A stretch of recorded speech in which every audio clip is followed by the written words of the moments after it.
Trivia Extravaganza. Hi, everybody. I only have my friend Pauline so far signed up and signed in, so that's okay. We don't. How are you, Pauline? You're in a whole nother Oh uh, yeah, this is a new dimension. new set of stairs. I'm in Kyle's old room.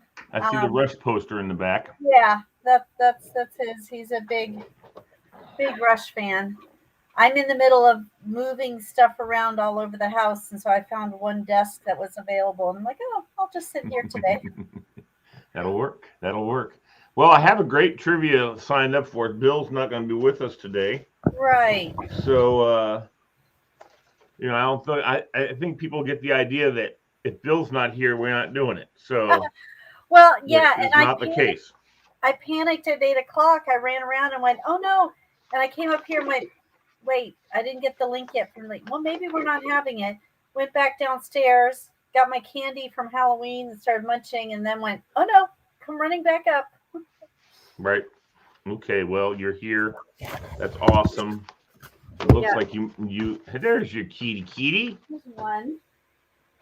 Say hi. Is this their room? They sort of like have claimed it now that Kyle moved out. Yeah. Okay. Are there litter boxes in there? In the bathroom, there's a bathroom in this off of this bedroom, so they have one in there. Oh, okay. So And so do cats use different litter boxes? I thought um, like they had. I thought like the I have ownership. 1, 2, 3, 4, 5, 6 litter boxes in the house for 5 cats. Um, Okay. So I guess that answers the and question. yeah, and some have favorite litter boxes, Mm. and then there are ones that like using one litter box for one thing and a different litter box for another thing.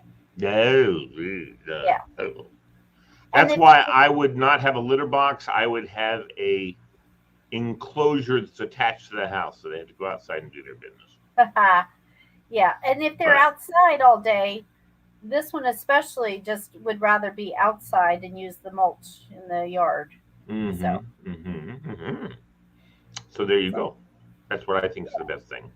Um, but I have a friend actually who has a little patio for their cats, oh, and then catio, it's a patio that's enclosed, but it catio. has an exterior caged in area for the cats to go out into, and it's got climbing poles and whatever. Right.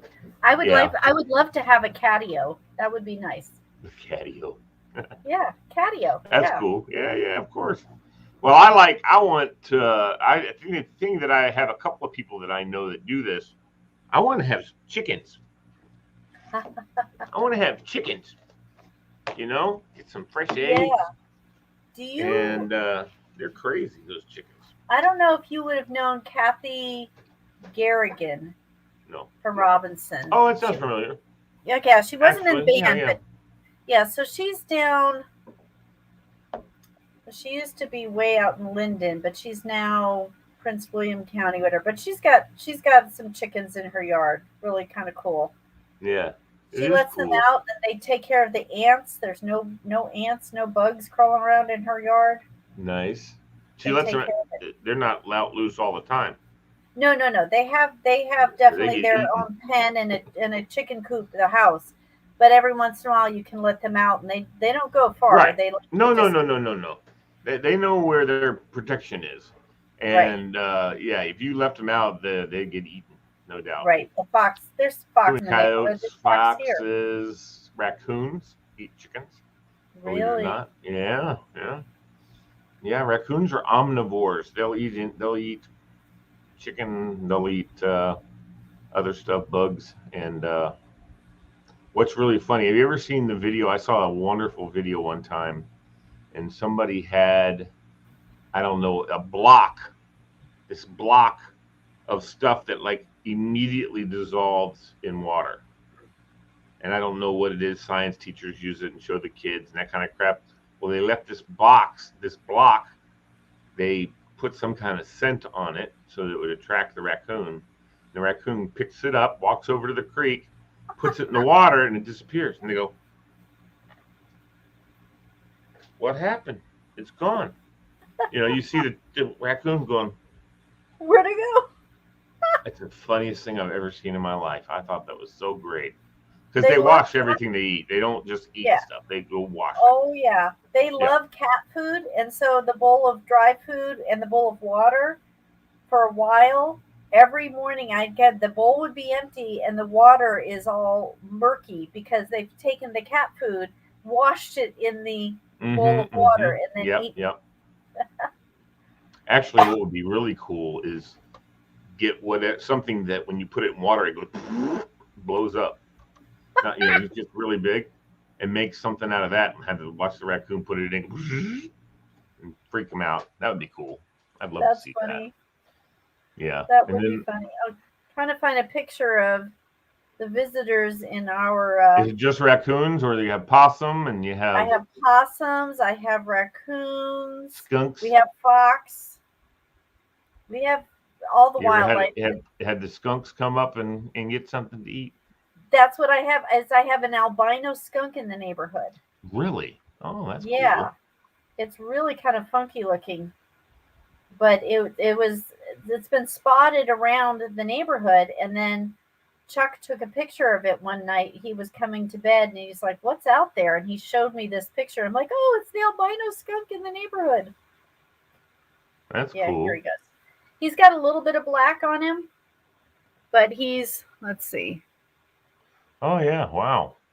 There. Yeah. He's Looks mostly like white. a cat. Oh, I know he doesn't. Yeah. Never mind. He got a black So, face, yeah. but he's mostly otherwise white. That's wild. Yeah. Yeah. Yeah. So he's our albino neighborhood skunk. My cousin lives in Chicago, outside of Chicago. They have a little farm, and her husband has a work shop in the back, and he's got two little buddies that come visit him. All the time. Two little skunks come in, climb up on his lap. He feeds them. Aww. Yeah, they started coming when they were like pups, and then as they got older, and I think one of them came several times, and then brought a friend, because apparently they mate for life too. I think so. I think he brought his girlfriend, and they just come and show up because they know where food is. They don't always come, because if they've been hunting and got something and they're not hungry, they don't go. But if they're hungry, they know where to get food, and then they know where the backup is. Yeah, that's right. So Yeah, they go hang out with Larry. The whole Hey, what's summer, up, dude? For the whole summer, I had a whole bunch of animals showing up because I was feeding that cat Right. for the longest time. But once he became an inside cat, I kind of took the food off the deck at night. Yeah. And, but I still hear something scratching around out there looking, for stuff. Yeah, like what the hell? Yeah. I'm glad you don't hear those foxes though. when we That hear is the the most fox, hideous sound in the world. we do a quick count and make sure everybody's inside. Uh-huh. If we hear the fox, we run outside with jingle bells Uh-huh. and jingling them until we get our cats in. I tell you what, man, those foxes when they scream, that god awful scream, Oh it yeah, sounds like a devil. I mean, it sounds like an evil something going on. It's like, oh, gives you the chills, gives you the heebie-jeebies. My daughter had friends out one time, and they were spending the night in a tent out in the backyard, and they're out there doing like a TikTok or something, right? And all of a sudden you hear this, whatever, this freaking, oh, it sounds like a kid crying a little bit, plus a little devil thrown in there right. too. And they're like, "What the hell?" You can see them because it caught them off guard, Oh and they thought yeah. it was a little girl crying at first, and then it Oh got closer and started screeching big time. Then it came around our fence and went down beside our house, right near where their tent was, and let loose again. Yeah, horrible. Yep. there. And if they've got pups with them, he's a big boy. Yep. If they've got pups with them, they'll really scream. I mean, they'll Yeah. really, if they feel like their pups are threatened, because they used to do that. There was a fox underneath the garage of our neighbor. There's like a hole there, and they burrowed down underneath the garage, and the fox had a litter of, Kits. Yep. yeah, like 6 kits, and when she at night she would walk them. My mom, dad would see her taking them out and walking them around the yard or back. We have a fence too, so they have a fence. My parents have a fence. So down behind between the two houses, we have a. My parents have a pipe stem that's right next to their house. So there's a house behind their house, and so the fox would come over and take her little pups or kits or whatever over and bring them back. But if my sister's dog was in the backyard, Lord have mercy. The dog would just be, doing his thing, and then it would hear the foxes, and he'd go running down there, and he'd start barking. And that fox, man, Yeah. wow! That's when the first time I ever said, "That's the devil." That's the devil, because Yep. that thing was screaming at Finnegan. Yeah. Just, oh my God. We hear the And I fox. swear I saw like some evil apparition when I heard that screaming. My we imagination, of we course. hear it, and then he goes and poops in the driveway because he's telling the cats that this is his hunting ground, and Oh. they hunt in the neighborhood too, So and he gets their scent and starts screaming. yeah. Gotcha. So yeah, Yeah, no, I don't like the sound fox makes. yeah, in the wintertime he comes right up on the deck and he gets bird food or whatever I put out for the birds. He's up there. Is that daytime or dusk or what is that? That's daytime. This is in the winter. He's just trotting around. I don't think foxes they're nocturnal. If they're See, out in the daytime, that's a little generally, worrisome. yeah, and I'm nervous about this one, but in the winter when it's snow, my cats don't go out, with the snow, but he's Right. out there hunting and he's well fed, but we have had some scrawny He ones. looks well fed. Yeah. He looks healthy and happy. Yeah. But I will tell you that maybe, and I don't know this, I'm not any kind of an animal expert, but I think what it is I think in the wintertime they have to work harder at finding food. And Yep. so they have to work during some daylight hours too. Yeah. But again, I thought don't foxes hibernate? Oh, I thought they definitely. like I hibernated. have proof that they do not hibernate. No, They no, are, no, I know, I see that. But a lot of times it depends on if they're sick or something, then they don't hibernate, they don't sleep, they get up and do stuff. What was it we saw? What did we see? Oh, a raccoon. And one time we saw a raccoon we pulled in, we were going to Texas, and we pulled in, and it was either Arkansas or Texas, pulled into a rest area and information center. And there was this little scrawny raccoon that was out, growling at things. And it was like, this is in the middle of the day. Why is this scrawny little, I said, these kids were looking at it. And I said, you guys need to get back in your cars because he's probably rabid and he's not healthy. So, and they were all, because they were looking at him and, oh, can we feed him, mommy? You know, I'm like, you guys need to, the mommies don't know either. They're an idiot. Right. And I was like going, dude, you need to get your kids back in the car because that's probably a rabid raccoon. And if he runs up and bites one of them, you never know what he's going to do. He's not scared of anything. He's just going to go nutso.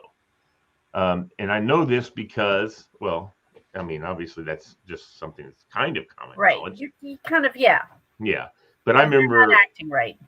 You know, when Who's Road used to have this big, long dip and then you drove back up the other side? Yeah. Remember that back when we were in high school? Yeah. Had that dip? Well, down at the bottom of that dip on the right was a house. And I worked with a girl who rented a room in that house.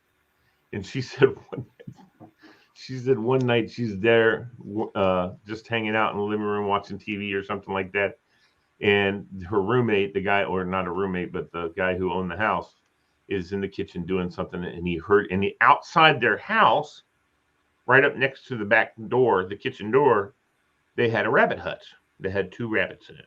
Oh, yeah. Yeah, cute. Anyway, yeah, I used to have a rabbit too. We called him Hassenpfeffer. My dad said that's what it should be his name, so that way we don't have to change it when he dies. Anyway, because we'll make soup. Yeah, I didn't understand that, but anyway, so we called him Hassenpfeffer. But anyway, that's another story. I digress, as I always do.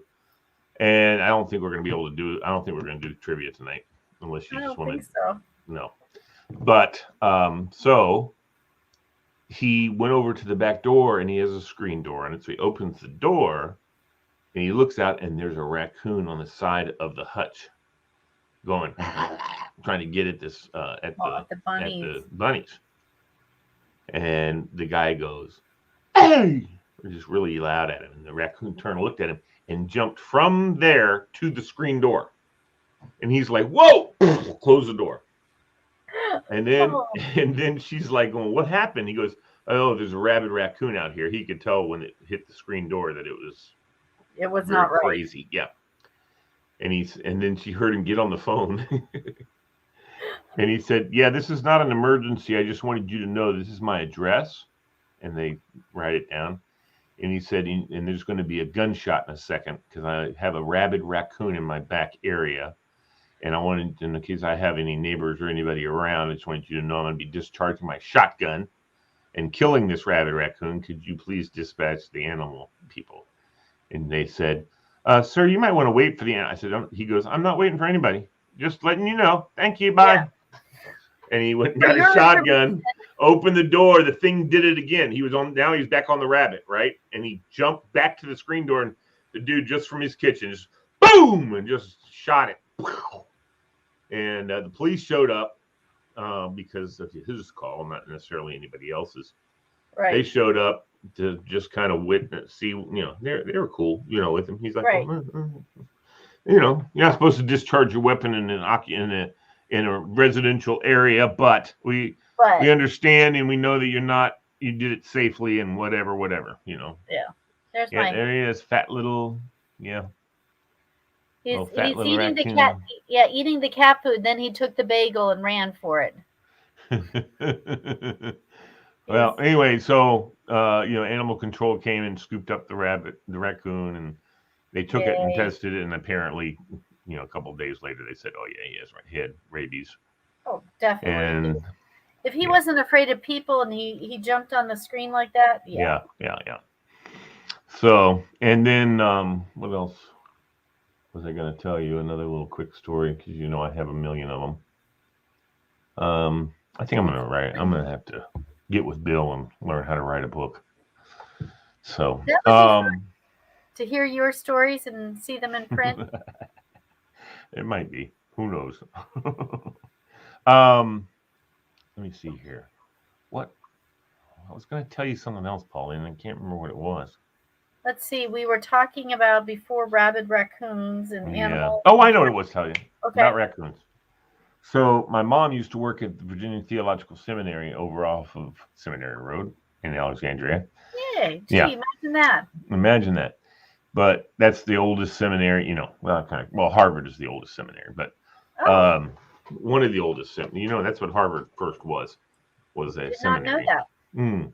Well, back in the back days, universities were to teach about the Bible. Right.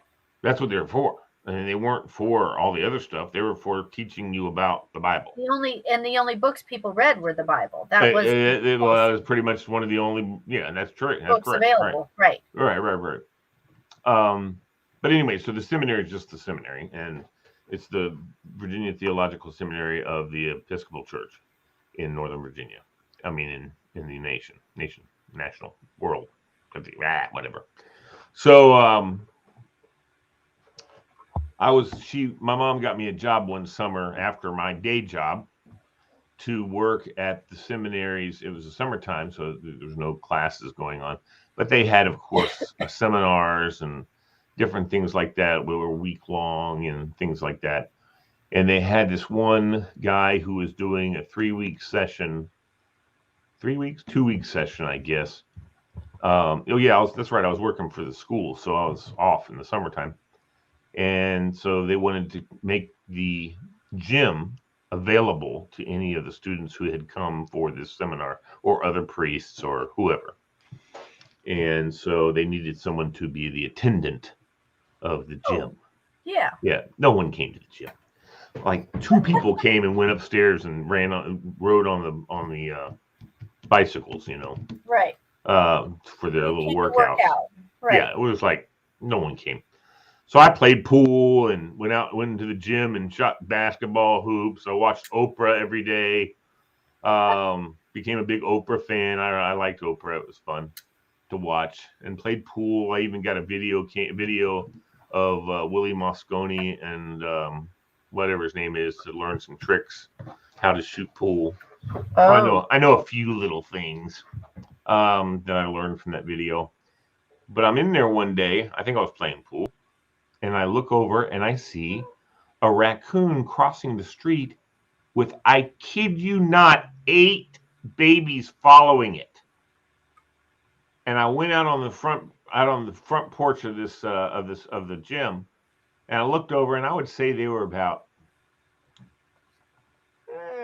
40 yards away. And they're going across, and I just see what the reaction would be, went, "Hey," like that. And the mama raccoon turned around and stood up on her hind legs and looked at me. And I went, "Hey, mama, what are you doing? There's a lot of babies," or something like that. And she went, "Rah!" Something at me. I don't know what it was, but then she started like running towards the door. And I'm like, okay, went back inside real quick, closed the door. That thing was 30 yards away, but it was charging. And I'm like, no, not playing with her. As soon as I went inside, she stopped and went back to her babies. But I'm like, 7. And they were coming out of behind this bush. It was like 1, 2, 3, 4, 5, 6, 7, 8. I mean, maybe it was more than 7, to tell you the truth. I remember I was counting them going, what the hell? They just kept coming like a clown I'm car. saying. And I was thinking to myself, I went and told I told my mom, I said, make sure you tell the grounds people they're going to have like a massive amount of raccoons in the trees and around the property come the August or whatever. Yeah. Anyway, there's a ton of them. I was like, whoa, God, that's a lot of raccoons. They need to bring somebody over here and trap some of them and put them in different woods somewhere else. Right. But anyway. Couldn't find the picture, but I have a baby raccoon that is up on his haunches looking at me with its paws up like, pick me up, Mom. It's the cutest picture of this baby. Where was Mama? We haven't seen the mama, but there were 2 babies. One was very sickly, had almost no fur on his tail, really like kind of limping. But then this other chubbier one was there, and then we didn't see the sick one for a while, and just this one. Fox got him, maybe. Yeah. You never know. I know that my cousin came to visit from, where did Carol lives in the Outer Banks, and she's works for the inland fisheries of North Carolina, and they count fish. Anyway, but she found on her property, she saw a raccoon had been run over, and she saw these two little babies. So she went and Oh, rescued them, took them to the local uh, whatever it was, and they said, well, there's a vet that'll help you if you want to raise them to then let them go, oh, and foster them. let you know, yeah, foster them a little bit. And so she had them, but she brought this little baby to our house when she came to visit us, and it was so little. I mean, she found them literally like in a nest or something like that, and the mama was gone, and they were like, Oh, because they get born little pink things right, this right. big. Um, but she had this little cute raccoon, and he was old enough that he had his tail already, and but he was like in your handful. And Oh, I said, "Here, I'll hold him." And she said, "Oh, here you go." And she put him in my hand, and he pooped right in my hand. And I said, "Okay, you can take him back." And then I walked in the bathroom, but I didn't. I said, "You're lucky, because you know what? I know people that when that thing did that, they would go yo, and they'd throw it. So it's a good thing I have an even level head. Because when he started pooping, I right. was like, "Oh, this take him. He's pooping in my hand. He pooped in my hand." I'm And trying to everyone's remember. laughing. I'm just sitting there with a handful of raccoon poop. Yeah, but Adrian, and I'm trying to think of oh, Adrian Dunham. Oh, she was a clarinet player, blonde hair. uh-huh. My year, Adrian Dunning.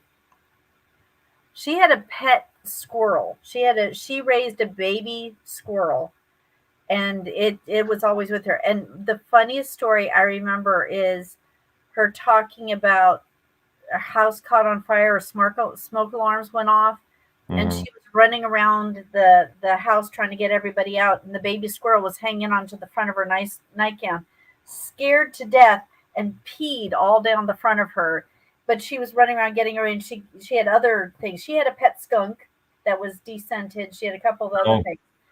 But I was remember her getting her whole, menagerie out of the house, when the fire department. But hearing the story of the baby squirrel just hanging on for dear life and peeing down the of front course of he her. was peeing. He was like, "I'm scared. Yeah. I'm peeing." Yeah, yeah. No, I remember. Nick Ziegler. Yeah. Okay, Nick. I remember when he was in biology class and we were doing crawfish, and he was playing with it, and it bit his finger. His crawfish. Everybody had their own crawfish, and his crawfish bit his finger, and he went ow, and he slung it across. Remember this story? You don't remember this? He No. slung it across the room, and it went crunch against the wall and came down. It was dead, and he got a 0 for the project because he killed his crayfish. I Oh remember this. dear. I can't wait to. I'm Facebook friends with him. I'm gonna have to ask him about that sometime. That'll be funny. Crawfish. He just slung that sucker. I And this thought, is all I did. Wasn't in the class. I just heard the story, and yeah, everybody's I out. remember frogs and fetal pigs, and I didn't want to even Right. get I to never did. I never did the crayfish. I did both frogs and fetal pigs because I failed biology and had to do summer school because I never did homework. So in high school, Oh, I kept having to go to summer school every year, and I always got A's in summer school. Why? Because I knew the content, and it was all done in class, and I'm great doing stuff in class. Don't send right, me home with homework. Don't send me home with copy busy ass work. That's all right. it was. And I had a motor skills thing. You know what I mean? So my If you brain did works it, 10 you times remembered it. faster. Right. My brain works 10 times faster than I can write. So I'll read and I get all confused trying to read. And I mean, it's a form of dyslexia. Um, Even though it didn't, I mean, I can read fine, especially if I'm enthralled and I'm in it. Right. But if I have to read it just for knowledge or whatever, it's like just I'd rather you read it to me. I could now this was before audiobooks and stuff. I mean, I know they had Right. them, but But you it are was definitely you're an auditory learner. I'm a and visual visual. learner. I Well, I'm have a to visual see things. learner too, but it's But more mechanics than it is academic visual stuff. Like mhm, in other words, right. reading. My brain works too fast. I mean, and it's the thing is, because I remember Mrs. Maxwell, okay, Pauline used to always say to me, Lee, you know what it is? You're just lazy because your IQ is off the chart, and why you can't get better grades than you're getting means you're just lazy. And I'm like, that was a beautiful thing to say to a kid. You know what I mean? I'm like, dude. So I just was like, okay, thanks for letting me know. Now I know. Now I know. Now I know, and I can just be what I am. I'll just be me. That's a swear to God thing. That's probably exactly what happened. Except for I wasn't lazy working like at at Mr. Gaddy's and all that kind of stuff, and my boss Right. loved me. But when it came to schoolwork, good. I have an excuse for why I can't freaking do some of the things that are required for me to do in class. I'm lazy. Words are powerful, man. Words are very powerful. Right.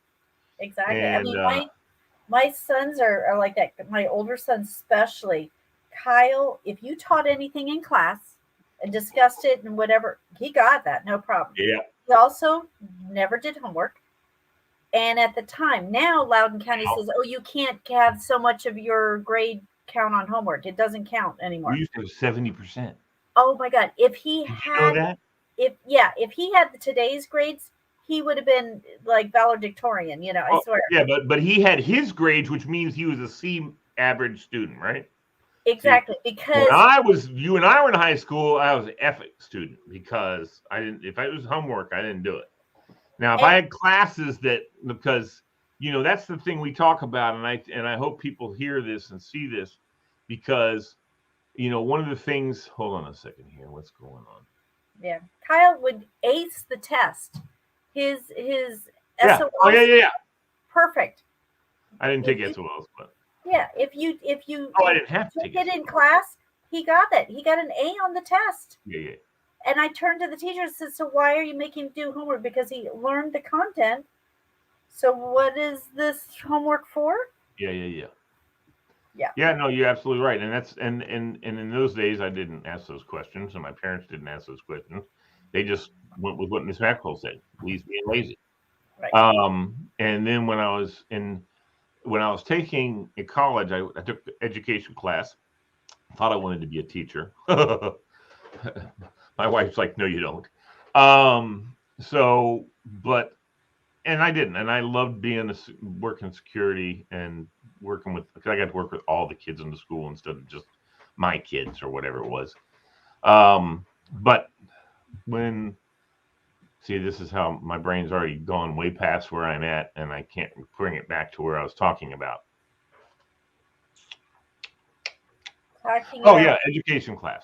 Yeah. So I'm taking my education class at Valley Forge University College classes, whatever. Down in it was a subsidiary college down in Woodbridge, whatever, right off of whatever road it is. Down there. Yeah, down there somewhere. And so we're doing a reading in class, and it says, when did the Federal Board of Education mandate special education for people without physical disability? The first year, 1984. And it's true because I remember in 1984, my senior year, I had to go and test with Mrs. Iannacone. What's the name's mom? The two, right, Bobby and Terry. And I had to go in her class and do some testing stuff. Well, there's Fred. I didn't know Fred was even going to be joining us tonight. Oh, maybe. Hi, Fred. Hello there. I thought you were going to be busy, boy. I like your name. I think that's my favorite baseball player today. Did you get up from the airport? I didn't go yet. A couple minutes, I think. Okay. Did you buy a new car? No. Did he buy a new car? No, nothing. There ain't nothing new. Nothing new. No, Too if I'm gonna get a bad. little more volume so I can hear you. Too bad. You can't hear me? No, it's on my end. I have my volume Oh, very low. yeah, Freddie. Fred. So, Pauline, you were in a different room today. Yeah, Yes. it's in our boys' bedroom. I'm having my library built, so my dining room is full of everything from the library, and the kitchen table's full because I'm cleaning off and organizing my kitchen, rearranging my kitchen. So I went up to Kyle's room. I said, "Oh, look, there's a desk there." I slapped my computer, so I'm in Kyle's old room. The brush posters and yeah. There you go. Brush, yep, I got it. Yep. So we were just talking about education. So that's what happened, Pauline, is they started testing people for special education or for learning disabilities in 1984 that were not physically disabled. And so that was the year I graduated. So woohoo! Nice. I got tested in 84. So all those years of high school where I was doing crap, ended up, they said, yeah, it's funny. Maybe your grades were because of this. Yeah. So there's my nice. Oh, library in the process. Very nice. Who's building that? My mom and dad's handyman, Steve. Oh, cool. Steve, he actually lives in Fairfax, and he has to drive all the way out to Ashford, which he hates, but he's amazing and just half the price of anybody else. Well, we don't need anything now since our house is new, but there's always a shelf you want put somewhere or something or built in. Right. Yeah, so this is floor to ceiling, wall to wall. He said this sucker's not going to come down and to take that out, they're going to have to take a sledgehammer and take that whole wall out. Wow. When he's finished with it. And then I just ordered the little library ladder on the rail so I can slide. Nice. That's all you want to do is you just want to get on there and push off and go sliding down the other side. There you go. It's 9 feet tall ceilings, and I had. You need to put your favorite books on the top shelf so that you can use that ladder a lot. That's right. And if you want to all the books you haven't read yet up at top. If you want to hide something from the kids, you put it on. No, they'll find it because they'll go. Hey.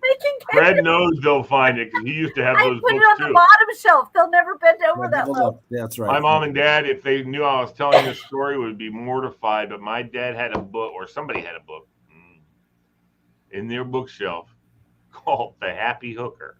Right. That was popular when I was young. I know. It was popular when my parents were, when we lived in Germany and they had it on the bookshelf. Sure, Fred. Yeah, Tor, of course. I sent you the damn link, boy. Didn't I?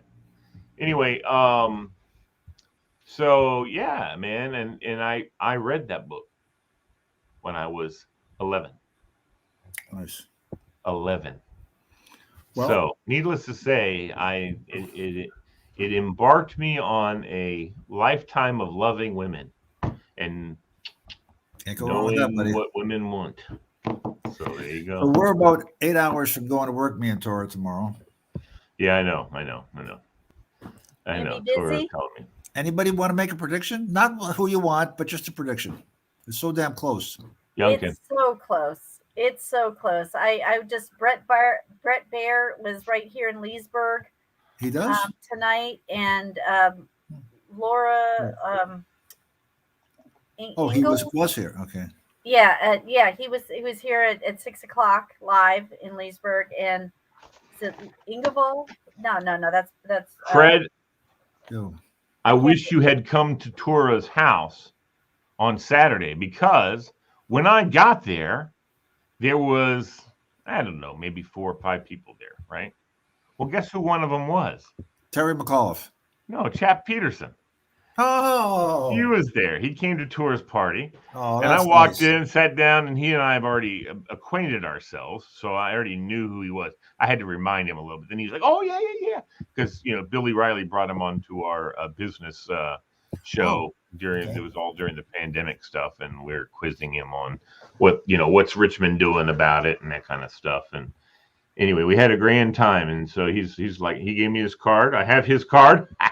Do you have Chet Peterson's card, Fred? I have his partner's card in my wallet. Oh, he said that's his business. Anyway, hold on. Let me bring in the star. Delicious. What's up, everyone? Fred, I just came back from a rally. I'm ready to go for tomorrow. I don't think I'm going to sleep tonight. I'm ready. Take I'm those stickers off. I'm going to be up at like 4 in the morning to He's go. Ignoring me, Fred. What's up? To take those stickers off. Oh, right.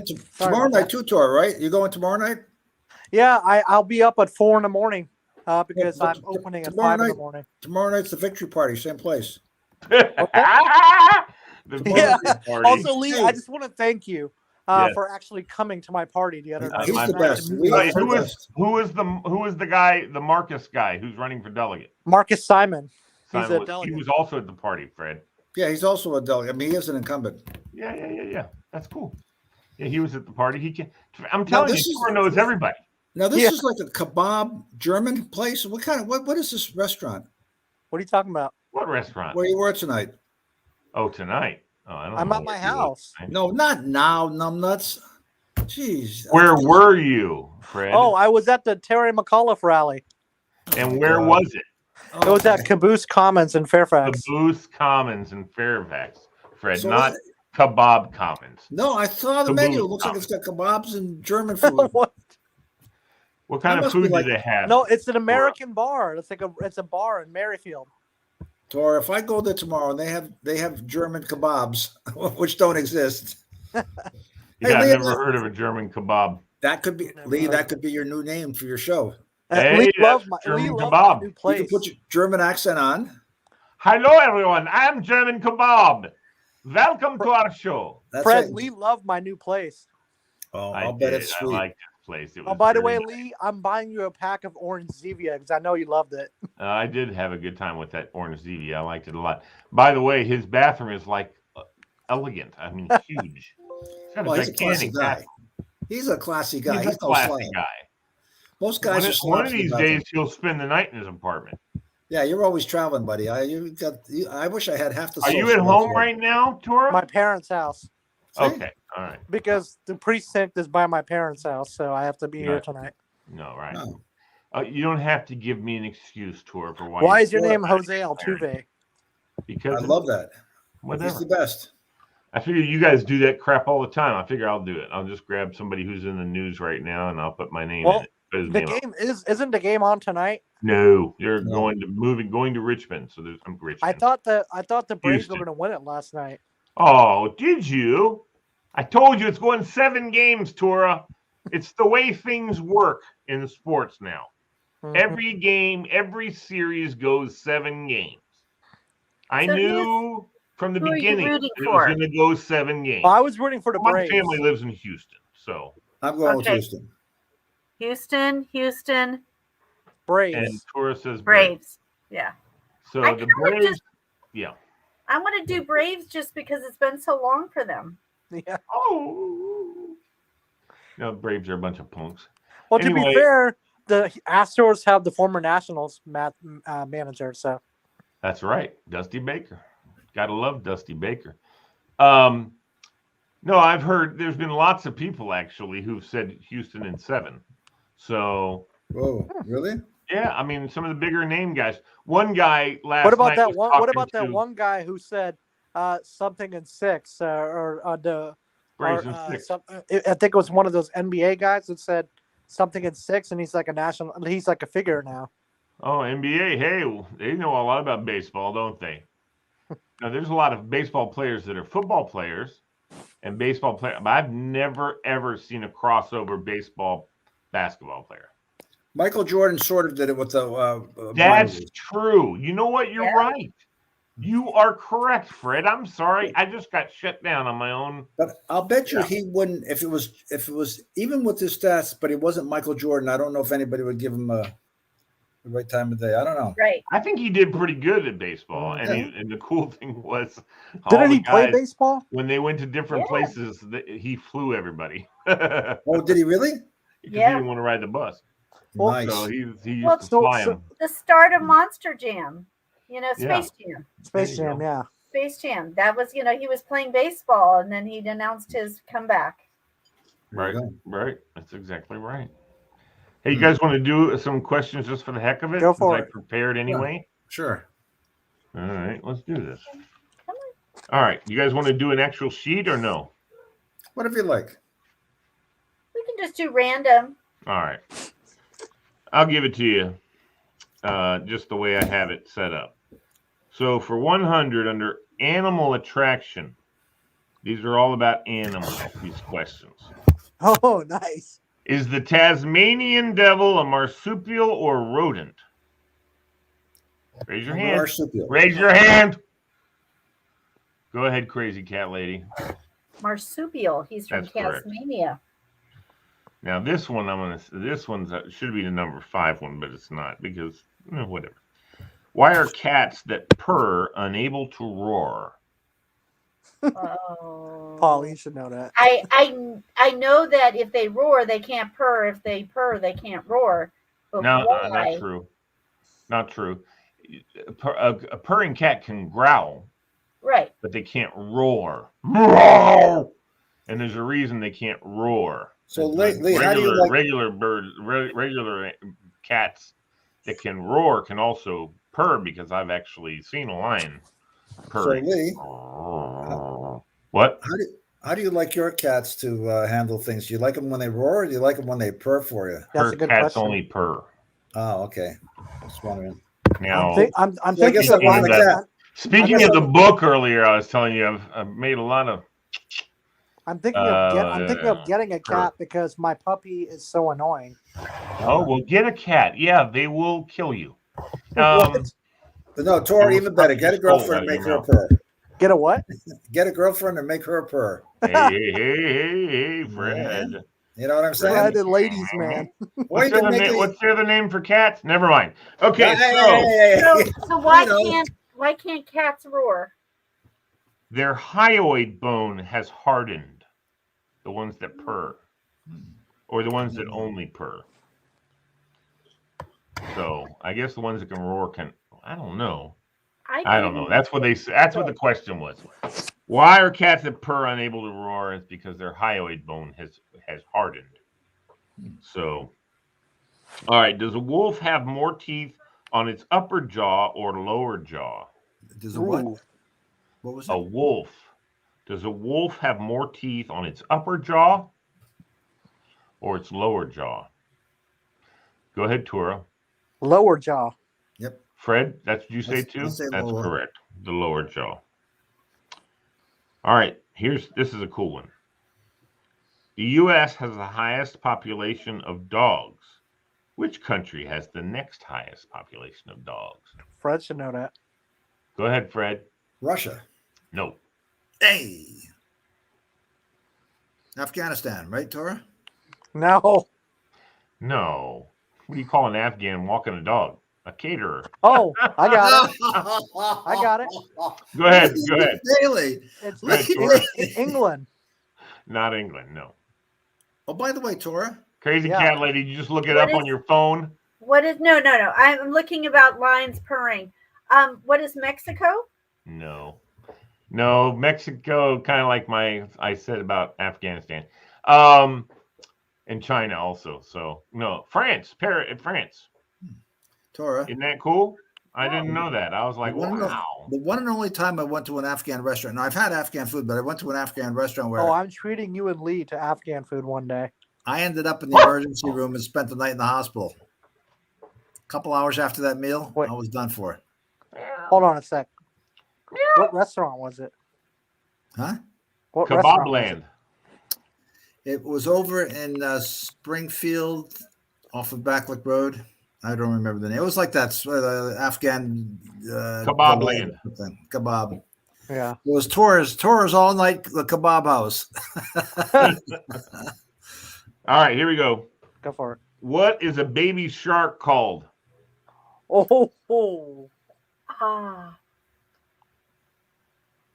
can picture the shark's purse, the egg sac. Oh, what is a pup? Yes, that's wow. Correct. I didn't know that. Very good. All right, this is one is vacation time. It's places throughout our nice little world that we live in. What is the name of Japan's main island? Ooh, Fred should know that. Japan's main island is called what? I know cities. I don't know the name of the island. Oh wait, I can take a guess on that. Go ahead. Nakasumi. No.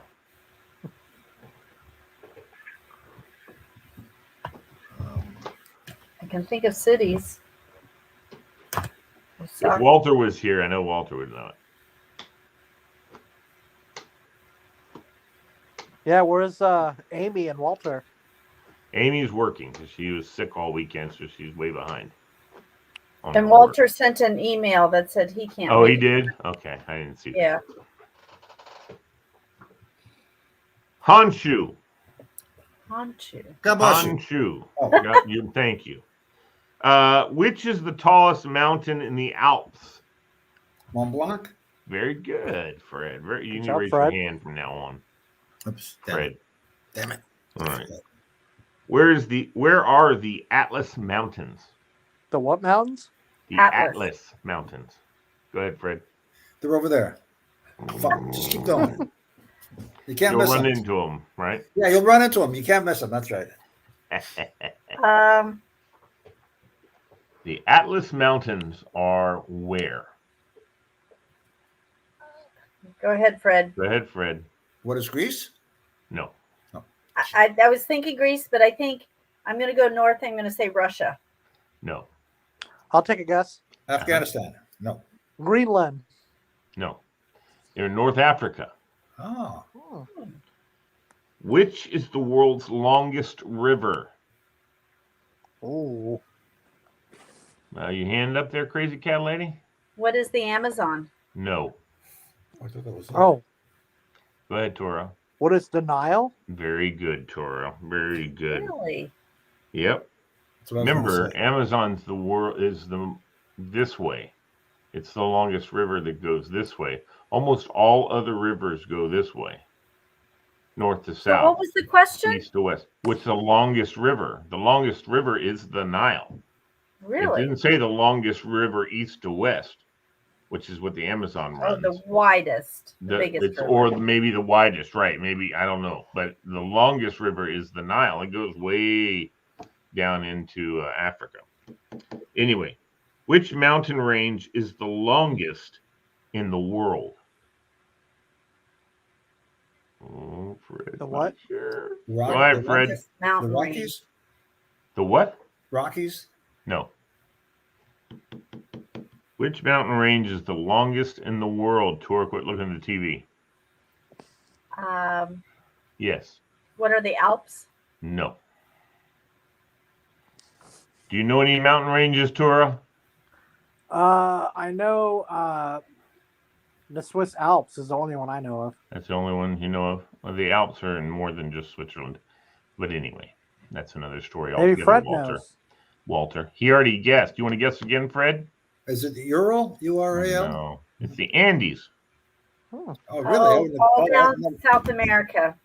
I never would have thought that. But okay. Yep. All right. How do you think you guys would do with bands and singers? Define and stuff? bands. Are you talking about No. wristbands or actual musical bands? Band, as in musical bands. We're not going to do that. Here we go. Good. This is the board game, which is all about Monopoly. The board game. All right. So here we go. You ready for this, guys? Yes. What property completes the set if you own St. Charles Place and Virginia Avenue? And you have to be specific. Okay. Oh, wait. Anyone? Go ahead, Toro. What is Boardwalk? No. No. No. Well, St. Charles and what? St. Charles and Virginia. St. Charles Place and Virginia Avenue. What piece is missing from that Monopoly? Go ahead, Fred. Was it Ventnor? No. Ventnor, whatever. No. Any guess, Pauline? tell me. I'm trying to remember what color they are.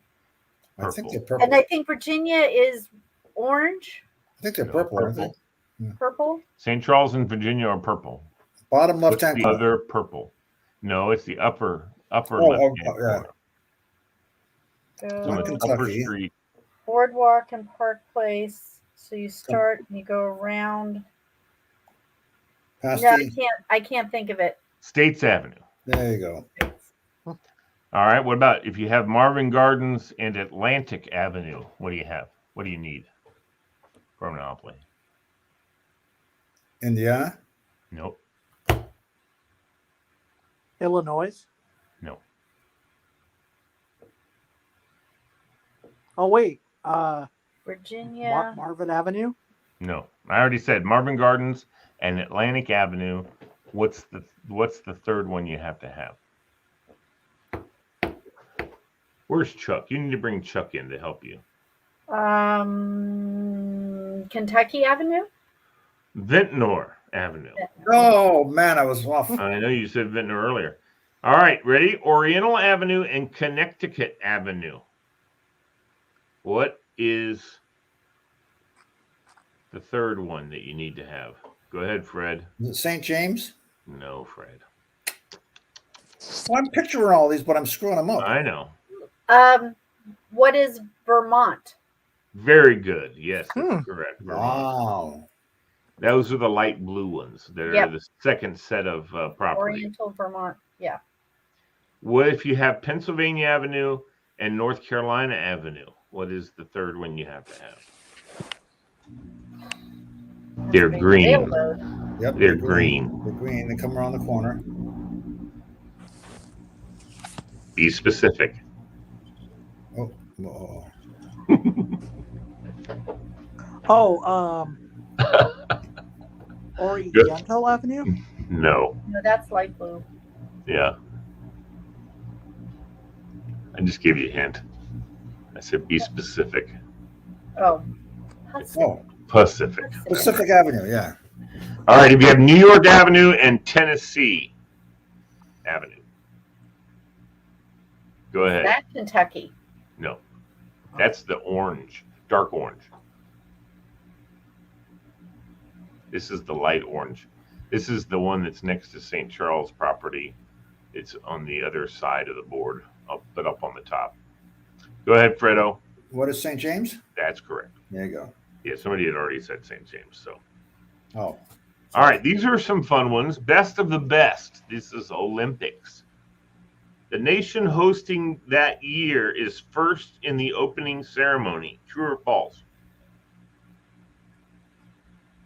Crazy What is- cat lady. What is false? Are they the Right. last one? I never looked up who's first. I think they're the last one. Oh, who's first though? Is that who did it the year before? I don't know. I forgot. be. I forgot to ask.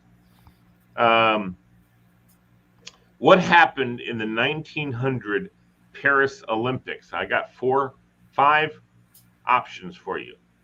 A, athletes wore no clothes. B, there was a chariot race. C, there were more athletes than spectators. D, there were no women athletes. Or E, Walter Thomas's great-great-grandfather won the long jump. I think it has to be no women athletes. That's your guess? Anybody Yes. else? That's not correct. What was the? I'm going to guess that there was a chariot race. No. Give me the answers again quickly, please. C, A, athletes wore no clothes. B, there was a chariot race. No. C, there were more athletes than spectators. That's the answer. More athletes than that. That's correct. I don't know why.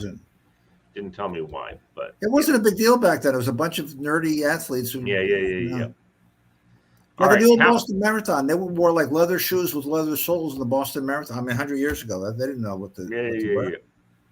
How many hours was the longest wrestling match in Olympic history? A, 2 hours. B, 3 hours. C, 4 hours. D, 7 hours. Or E, 11 hours. C. It's 4 hours? Yes. No. D. 7 hours? No. Keep going, Pauline. All right, 2 Pauline. hours. No, 11 Oh hours. my God. Wow. Can you imagine that? You're wrestling some guy for 11 hours? Ugh. Maybe they were in love.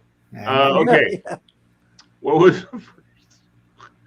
They had a crush on each other. Let's just keep wrestling. What was the? Why did they talk like that? What was the first year in which all the participating countries sent female athletes? A, 1996, B, 1988, C, 2012, D, 2000, or E, 1964? 2000. No. 1964. No. I made What that was one. the very first one? 1996, Yeah, 1988. I'll say 96. No. 2012 Wow. was the first year all participating countries sent women. That's amazing to me. Yeah. All right. So that's the end of Best of Best. You guys are not helping me over here. You need to start talking more. I'm gonna have to. I think I'm gonna have to call it a night soon. Oh, never mind. There's one more here. Hold on, big boy. Hold on, big boy. This Fred, is the come to one the that I party was tomorrow shocked at the about. Hilton. And I'm going to be shocked if you guys know this because I did not know this. Tell the cats to put glasses on so they can read. Right. Top 8 athletes in each Olympic event receive what from the IOC? The top 8 athletes in each Olympic event receive what from the IOC? Oh, I got a gold medal. No, that's only one in each event person gets a gold medal. A bronze medal? Only one person gets a bronze medal. Oh, a silver medal. Only one person gets the Okay. silver medal. The person who comes in first gets the gold. The person who comes in second gets the silver. The third, bronze. A letter of commendation? Somewhat close there, but no. A participation ribbon? No. Like the top on 8 athletes in each event receive a diploma. Oh. That's nice. I did not know that. I was like, so, that's interesting. So we went in 76 in Montreal. Uh-huh. And there was like no security. You go right up to a chain link fence, like about 76. Was that when is that when? No, that was after. That was 72 was the shooting, and they kept saying, 32. "Oh, security's got to be beefed up." What, Lee? You would have loved this. So they were trying to stop scalpers. So the police set up it was a subway station, but covered, I don't know, maybe 40 feet by 20 feet. Yeah. To wait for the buses. They turned that over to ticket resellers, I'll call them, not necessarily scalpers. And the police stood around, so there was no trouble. And they said, if you do it here, there's no trouble. If you step out here and start selling tickets, we're going to charge you. So everybody went in. I went in all the time. I'm looking for, boxing at 2:00. And it was so much fun because everybody spoke different languages. We had all different monies. I mean, keep in mind, Europe didn't have the euro. So an Italian guy would be talking to a Brazilian guy who, I'll trade you. If I get tickets at this price, will you buy them off me and sell me what you've got there? And we made all kinds of deals. We just hustled. Everybody hustled everybody. And it was an absolute blast. One of my great memories. Very cool. That was a lot of fun. I remember the only time I've ever gone without tickets to an event. But I've been to events with tickets and realized there's a ton of people giving away tickets. You know what I mean? Oh, I got 4 tickets I can't use. Who wants them? And the people, especially Christian concerts, where they just give them to you. Did you go last night? No. What was on? Who was there? It was at George Mason. It was some big group that Nick knows, and he went to some contemporary Christian music. Newsboys? I wouldn't. Even if you told me, I don't know. Okay. He's out. No, but well, that's cool that you went. He said it was packed. The place was absolutely packed. That's cool. That might have been the Newsboys. I don't know. I know that the guys from this area, Toby Mac, is not coming to this area this on his tour, which sucks because he usually does. All right, here we go. We got one more. It's called Cool Stuff. Oh, that's Tor. That's Tor. For round 2. Yeah. That's your nickname. That's what we call you when we refer to you. We call you Cool Stuff. Yeah, we do. We'll say, hey, let's call Bill and Lee and Cool Stuff, Cool and Stuff. everybody knows that's you, buddy. That's right. That's what Amy calls you. Why do you say that? You say that, and he believes you. That's nothing wrong with that. I meant to say Pauline said that. I'm getting my joke all screwed up. All right, so here we go. What did Alessandro Volta invent? A, the battery. B, a light bulb. C, a microwave. D, a toaster. Or E, a vibrator. Oh. Well, Crazy Cat Lady raised her hand right away. What is a battery? Yep. That's correct. I threw in the vibrator. That wasn't one of the answers. I just thought Volta, vibrato, whatever. Volt, all right. alternating current, volts. I've done this one before. What woman is the only individual who was awarded a Nobel Prize in 2 scientific fields? Ooh. I've actually asked that question before in the past.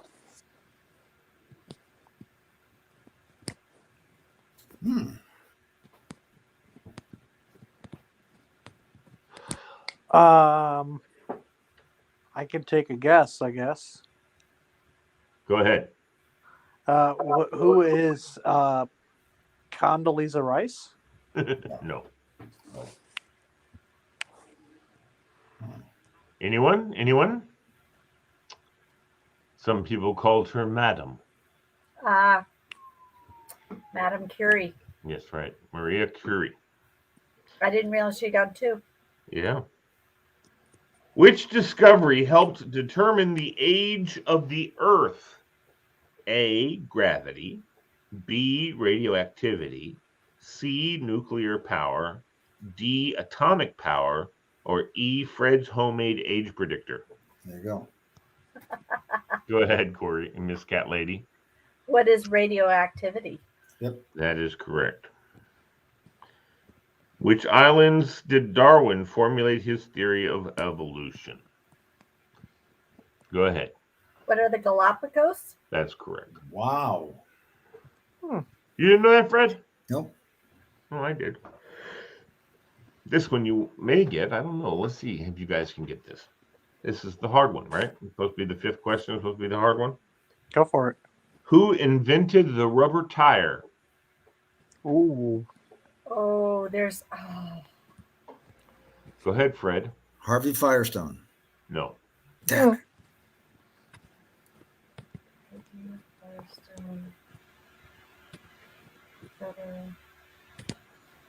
Oh, I've heard this and it's just. Oh, Henry Ford. Henry Ford's your answer? No, Henry Ford worked with them to. I remember my son doing a report on Henry Ford, and like that name came up. Michelin. Keep going. Joe Michelin. No. Oh. So, Michelin, Firestone. I can picture the symbol, and I can't think of the. Tor, what kind of tires do you have in your car? I don't drive. Oh, the family car, I mean. We have Michelin. Yokohama. We have Michelin tires. Very good. Yokohamas are also very popular tires. Have you had Yokohamas before, Fred? Probably years ago. Yeah, it's probably been a while. By the way, Lee, you had a really cool shirt on Saturday. I want one of those. Lee's pretty cool. Yeah. What's your shirt say? Yes. It was a tie-dye Morejoy shirt. Nice. It wasn't tie-dye. It was sublimated. It had all kinds of graffiti on it. Nice. Yeah, it was cool. What were you about to say, Cat Lady? Now I had to look up the names that I was thinking of, but I can't even pick them out. John Boyd Dunlop. Oh. Do you know why he invented the rubber tire? Dunlop is down there. Yeah. He invented the rubber tire for his son, who was told that he needed to bicycle to cure his cold. So Dunlop made rubber tires for his son's bicycle so that he could bicycle to cure his cold. To be out in all kinds of weather. I guess the doctor told him, if you want to cure your cold, you need to go bicycling. Wow. And so Dunlop made rubber tires. So, right, and he was also the cure. He developed a cure for what they named it after him, Dunlop's disease. That's when your belly Dunlops over your belt. I knew where you were going from. Funny. I was going to say, hey, what about the tennis ball? Who invented the tennis ball? And that would be Dunlop too, right? Or Wilson. That's right. Very good. Or Wilson. Wilson made. He probably invented a lot of things. Wilson did lots of things with balls. Yeah, well, he's a tennis guy, probably. Okay, you're so innocent, Tora. You're a sweetheart, Tora. You are such a sweetheart. You're Tora-licious. Yeah. Well, tennis is one of my favorite sports, so. Mine too. You like sport. You can watch sports 7 days a week, couldn't you, buddy? I would. Hey, you know what I noticed yesterday? It was either yesterday or Saturday. I never thought I would see this, but you know when you open the Washington Post on page 2, they list the sports on TV that day? Yeah. They had more British soccer matches than they had American baseball, football, basketball, and hockey combined. It's because NBC has a contract with the Premier League and I'm to a air Manchester English United soccer. fan. That's how they got the show. What's All his name? Tora, Mr. Manchester United fan. Mm-hmm. Tottenham Hotspur and Manchester United played the other day. Who won? I didn't watch that game. You're not a fan. I watched that game. It was 2-0. Okay. And the one guy who's the guy you have to watch Ted Lasso. Who's on Manchester United? What player that's significant? Cristiano Ronaldo. He's the best. Thank you. Glad you know that. And you know who the other striker is? No, I forgot his name already. Mm-hmm. Cavalli. Anyway, but Cristiano scored the first goal, and then he assisted Cavalli to score the second goal. Cristiano Ronaldo is the GOAT as far as soccer is concerned. I'm sorry. I know everyone loves Pele, and I love Pele too. But I've Cristiano noticed something, Lee. Every day European soccer is way better than professional MLS soccer. You just noticed that? They've been doing that, Tora. They've been playing soccer in Europe for way longer than they played it here. And MLS the only Europeans that play here are the ones that are washed up in Europe. Yeah, and right, MLS Fredo? is not so MLS is not so competitive. So it's pretty good now. It's coming up, getting better. It's getting better. Some MLS teams have beaten some European teams. So don't count them out, Bubba. Who's your European team? Bayern Munich. Bayern München or what's that? Bayern Munich.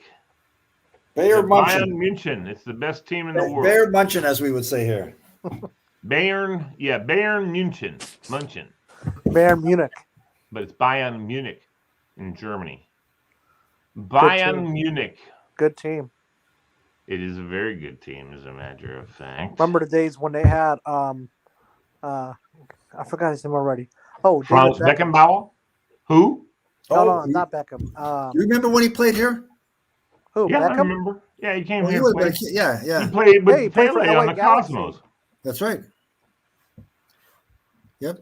Which is right? Cosmos or LA Galaxy?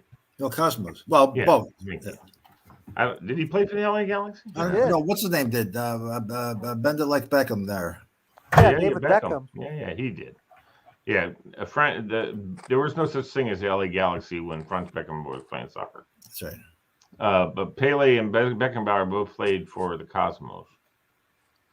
I love how all these European players come to the MLS all of a sudden. Yeah, when no one in Europe wants them anymore. It's like basketball They still players want to going make to some Europe. money. It's the other way around, right? When the basketball player can't make it in the NBA, they go to Europe and play. That's true. And same thing for the NFL Same with too. baseball. They go to the European league. In baseball, if they can't play Baseball, the MLB, they go and play in South Korea, or Japan. a lot of teams are doing it now. A lot of places, since baseball made the Olympics, a lot of countries have baseball. So managers, coaches, they all get jobs in Europe. I mean, hell, I could probably get a baseball manager job in Europe. Nice. I'm just saying. I mean, I know enough about baseball that I could teach them how to do it. I'll be your third base coach. I'll get my signals down. Yeah, good. That's awesome. Yeah. No, I'll cheat. I'll have little headsets, and everybody has an earpiece. Nice. And we'll do it that way. I did that when Nick was in Babe Ruth, and I was coaching first. Catchers were terrible at hiding signals, so I used to tell the guys, if it's a fastball, I'll call you by name. If it's some other junk pitch, I'll call you like a nickname. So I'd go, okay, Lee, come on, you can do it, Lee. Fastball's coming. If I go, okay, big guy, you're a swinger, you can hit the ball. And I didn't use your name. That was going to be some curveball or slider or something. And you were a consultant to the Houston Astros, weren't you? Yeah, I was. That's you're an Astros fan in the World Series this year. No, but that's part of the game. You show the signal. Now, they were awfully young, 13, 14. I shouldn't have done it then. Right, and the signs were fastball. For whatever else they had. Fastball. Yeah. When you're playing at a certain level, it's only fastballs. Yeah. So, yeah. And then you get, I mean, at the pro level, that's all fair game. I mean, if somebody's going to steal a sign, that's your fault for showing it, Yeah, well, and they have, they do this, right. and this, and if there's a guy on and second, half the time, the pitcher gets the signals from the dugout. He looks over the dugout, and the dugout gives him his pitch. And you don't know which guy is which guy. Could be the third guy from the left is giving him the signal. Same with the quarterback getting the calls from the sideline in football nowadays. They got 3 guys holding up signs that mean different things. And you have no idea who's who and what's what and who's saying what and all that kind of stuff. Pauline, how was your day today? I had a very lovely, quiet day. Yes. All right. No kids. Yep. I worked from home. I didn't even have to go in. I got on one conference call, talked about testing, and I watched bookshelves being built. It's the end of the quarter, Fred. Yeah. That's why. Right. Yeah. But in Loudon, they're off all week, and they were off last Friday. Are you too? Are they off tomorrow? Well, yeah. So Friday was everybody's off tomorrow, Tora. Yeah, Friday was a staff development day. So I went and learned about Lego Spike Essentials, and I learned about the software and the new Lego kits we got. Today I had video conferences and helped teachers with report cards. Tomorrow is a holiday, no school at all. Yeah. For election day. First time we've ever actually had it off. It's always been a teacher work day, but we don't even go into the buildings. So no kids are coming in at all? Nope. It's strictly not safe. Thursday, and Thursday is also a holiday. It's Festival of Lights. Diwali. Thank you. That's also a day off. So really? Monday, Wednesday, and Friday. Yeah, not in Fairfax. Right. Monday, Wednesday, Friday, whereas at least teacher work days. But they took that out and took Wednesday and Friday, and they said, okay, Wednesday and Friday are going to be 2 Indian celebrations. Okay. We couldn't get enough substitute teachers because so many teachers were taking it off. Yeah. So they said, okay, it's all synchronous. Teachers can work from home. It's a huge Indian holiday. Well, that's or maybe it's Hindu. I don't know. Yeah. Maybe it's a Hindu thing. I don't know. But my next door neighbor is going to be having like 50 people in her house on Friday. Right. So I don't go in all week. I can work from home all week long. So I got a burning question for you, Pauline. Yes. And then have you been able to educate kids on civic engagement?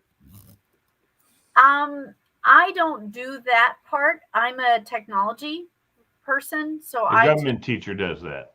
Yeah, I teach. Teachers do, Lee. That's not true.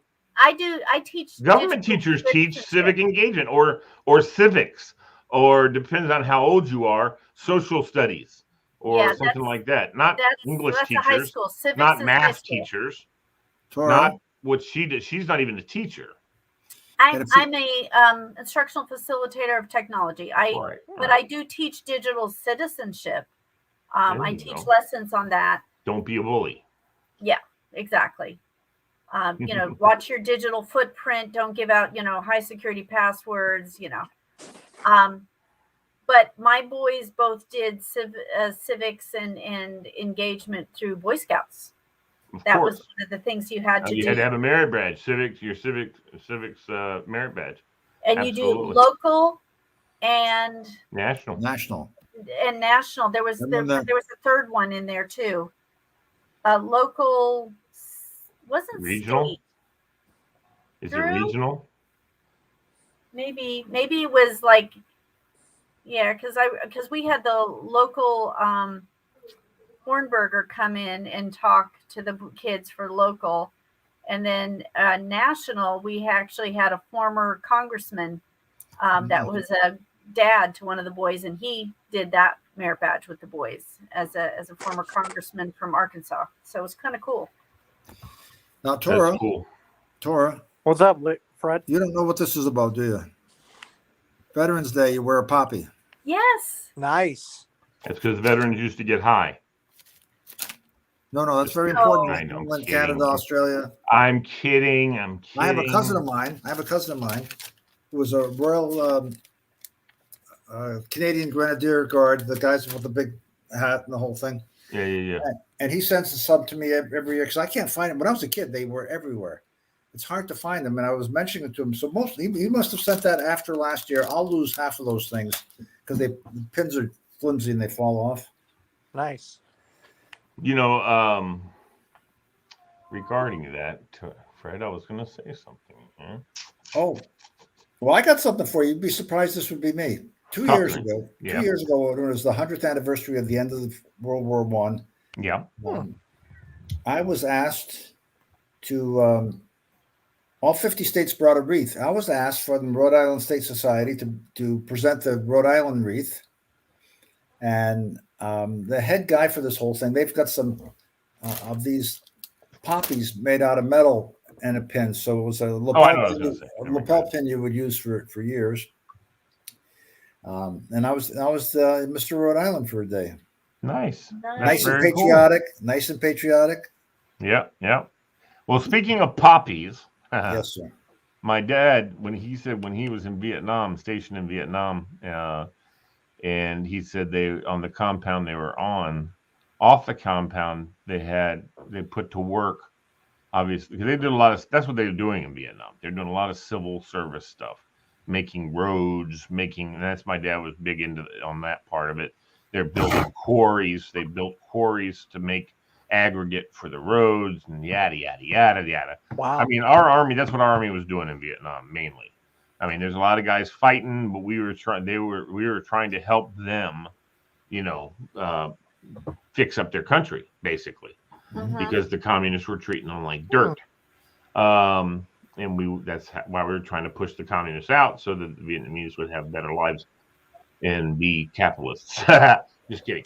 Anyway, but my dad said they employed obviously a lot of the South Vietnamese men, and he said they had these men were building these houses. They were basically just these shacks, and they all had tin roofs. And he said that the old men would be up on the tin roof, and they'd be going, hammering their little things into the pins. And then they would take their opium break. Oh, nice. A normal thing. And they would come back. Tick, tick, tick, tick, tick, tick, tick.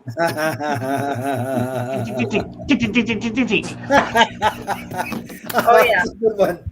That's a good one. Oh, yeah, man. That's a good one. In the 70s. By the time they started slowing down to the point where they weren't even hammering, they'd go take an opium break, come back. In the 70s, I lived in Thailand, and my mom and dad said they'd go up to the northern Thailand area, and the poppies and the opium fields are up there, and they go to these little villages, and some of these people have never seen white people. Sure. My mom and dad being, very tall with another couple. My mom is 5'10", 5'11", dad's 6'2". And then the couple that they were with, the Cunninghams, she's 6'2", 6'3", and he's 6'6". Shit. And my mom had in the 70s the blonde, yellow beehive hairdo, and Mrs. Cunningham had a red hair. They walked into the villages and It's see. Wilma and Betty. Oh my God. Scared the villagers to death because they'd never seen people that tall, that white, and then this bright yellow and bright red hair. They thought they were the devils. Oh my! It wasn't blue like Marge, huh? No, but it's like in that field. It would have been yeah. But my mom said that, after a while, some of the village, they would go in there, and the people that did run away, they would go up and try to talk. They had an interpreter with them, but they spoke such a mountain dialect.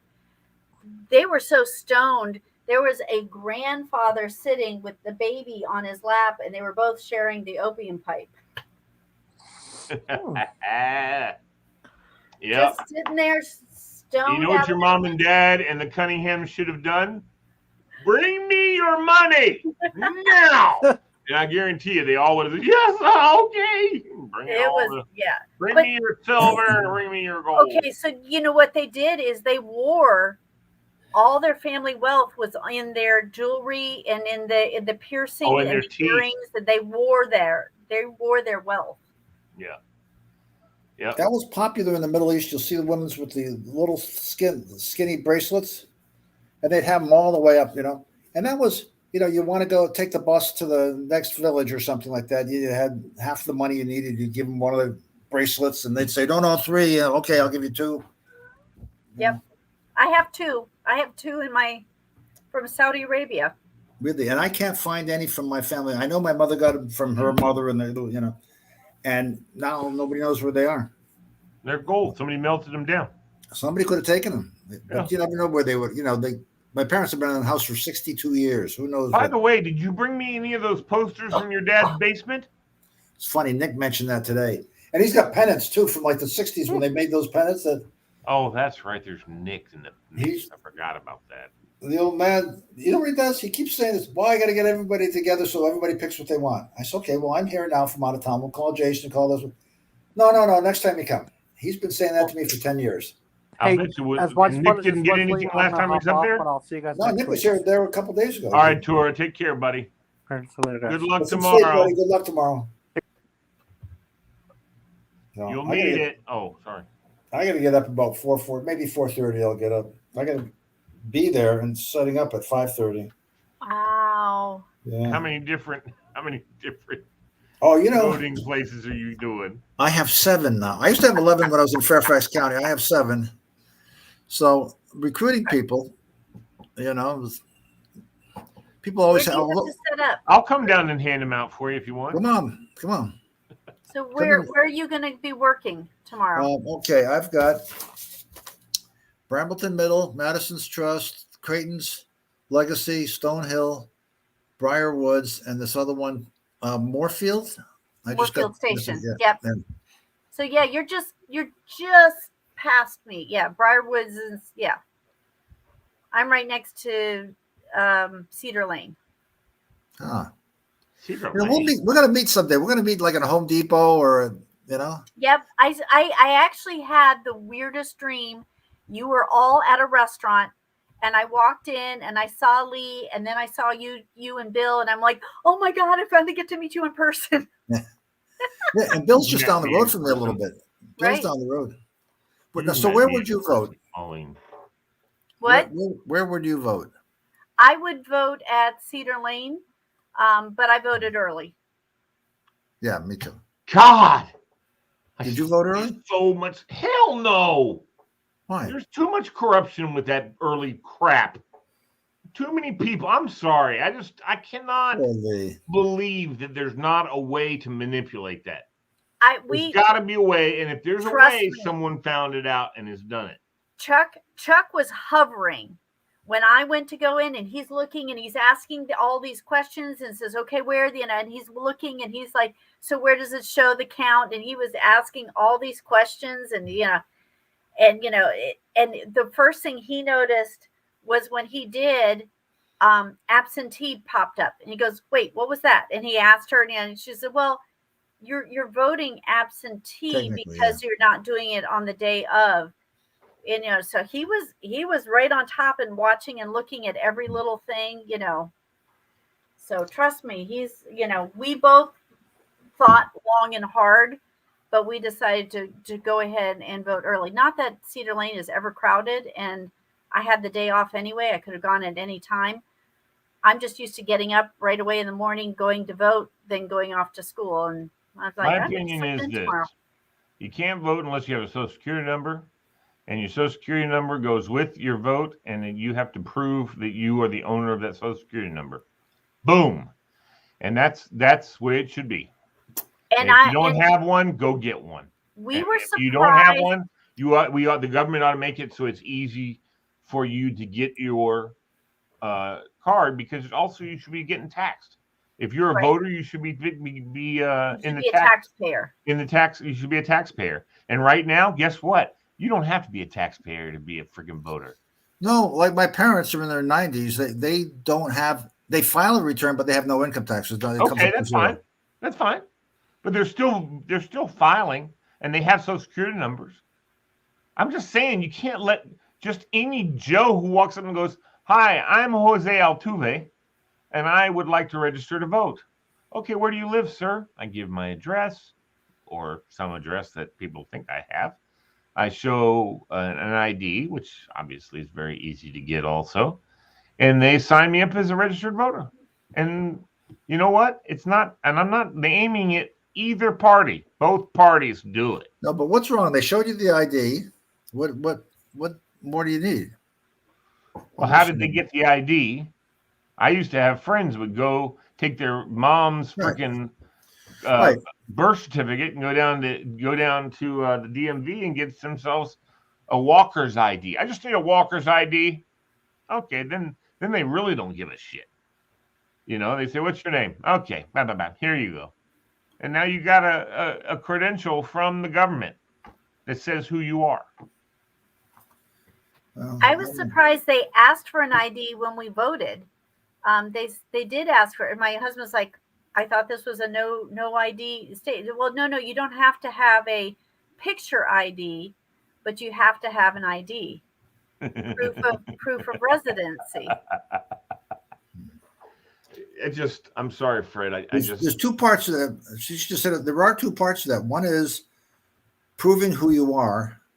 So that's why you can use an expired passport up to so much time, because that doesn't, even if it's expired, doesn't change who you are. That's right. That's my proof. And then the other part of it is, am I entitled to vote? We got to, is it you? And then is that person entitled to vote? Are they a citizen? Are they whatever else you want to have them do? Do they have to be a citizen? Where do you live so you know which district? You have to be a citizen to vote? Well, the third and fourth time I went and voted this week, I didn't use the citizenship thing, but you know how we cheat, Lee. You know that, right? The third or fourth time you went and voted. Yeah, I vote used an early, ID. vote often. Vote early, exactly. vote often. I always say that. You know what's funny? All the old guys come up to me. I swear to God, I've been doing this for 20-something years. The old guys, "Hey, how we looking?" Dude, how the hell do I know what's going on in there? How would I know? This guy took a pencil, he went like this, and he stuck it in the machine. What the hell do I know what he did? Yeah. And I realized years ago, I have to say to anybody who goes by, "Oh, it's looking good, looking good." Tell your friend, you got any friends who haven't voted yet? Yeah, get out there and get him in here. Go buy your buddy a cup of coffee and bring him in to vote. I came back, and these gold guys come back. "Hey, I got my buddy Charlie here." Oh man, and they love to talk to me about that stuff. I don't know why. I must have some. You're the old guy. You're an old guy too. I'm the old guy. The old days. I told you this before. Whenever I go to my polling place, which is the church down the street from where I live, I walk up. I take a ballot, an empty ballot from both sides. Yeah, and I know that chaps their asses. They're like going, because they're counting. Every time someone takes a Democratic ballot, they go, "Oh, Democrat." Poof. And then every time somebody takes a Republican, I swear to God, I've never thought. They don't know. They don't know for sure, Fred. I understand that, but that's the soft poll. They're going, okay, we've given out 150 of these things. Okay, so at least 150 people here are voting Democrat. The Republicans, we've given out 75. Well, at least 75 are voting Republicans. We know that. I swear to God, I've never known anybody to count. You were such. Truly, you don't think that happens? I've never. No, I would do it. never If thought I about was it. handing out paper, I'd be keeping track of how many I gave out to people. I don't know why, but so what I do is I go and I get them, I take them inside, I come back out, and I give them to them back. And of course, I don't pay attention You whether or drive not what them they do with them or stuff. insane. You probably drive them crazy.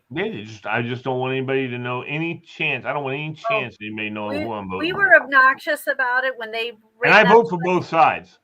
Because I'm going to tell you right now, if Chap Peterson was one of my state senators, I'd vote for him every time. I bet you would. Guy. He's the perfect guy for you. He's a great guy. Why? What's wrong with him?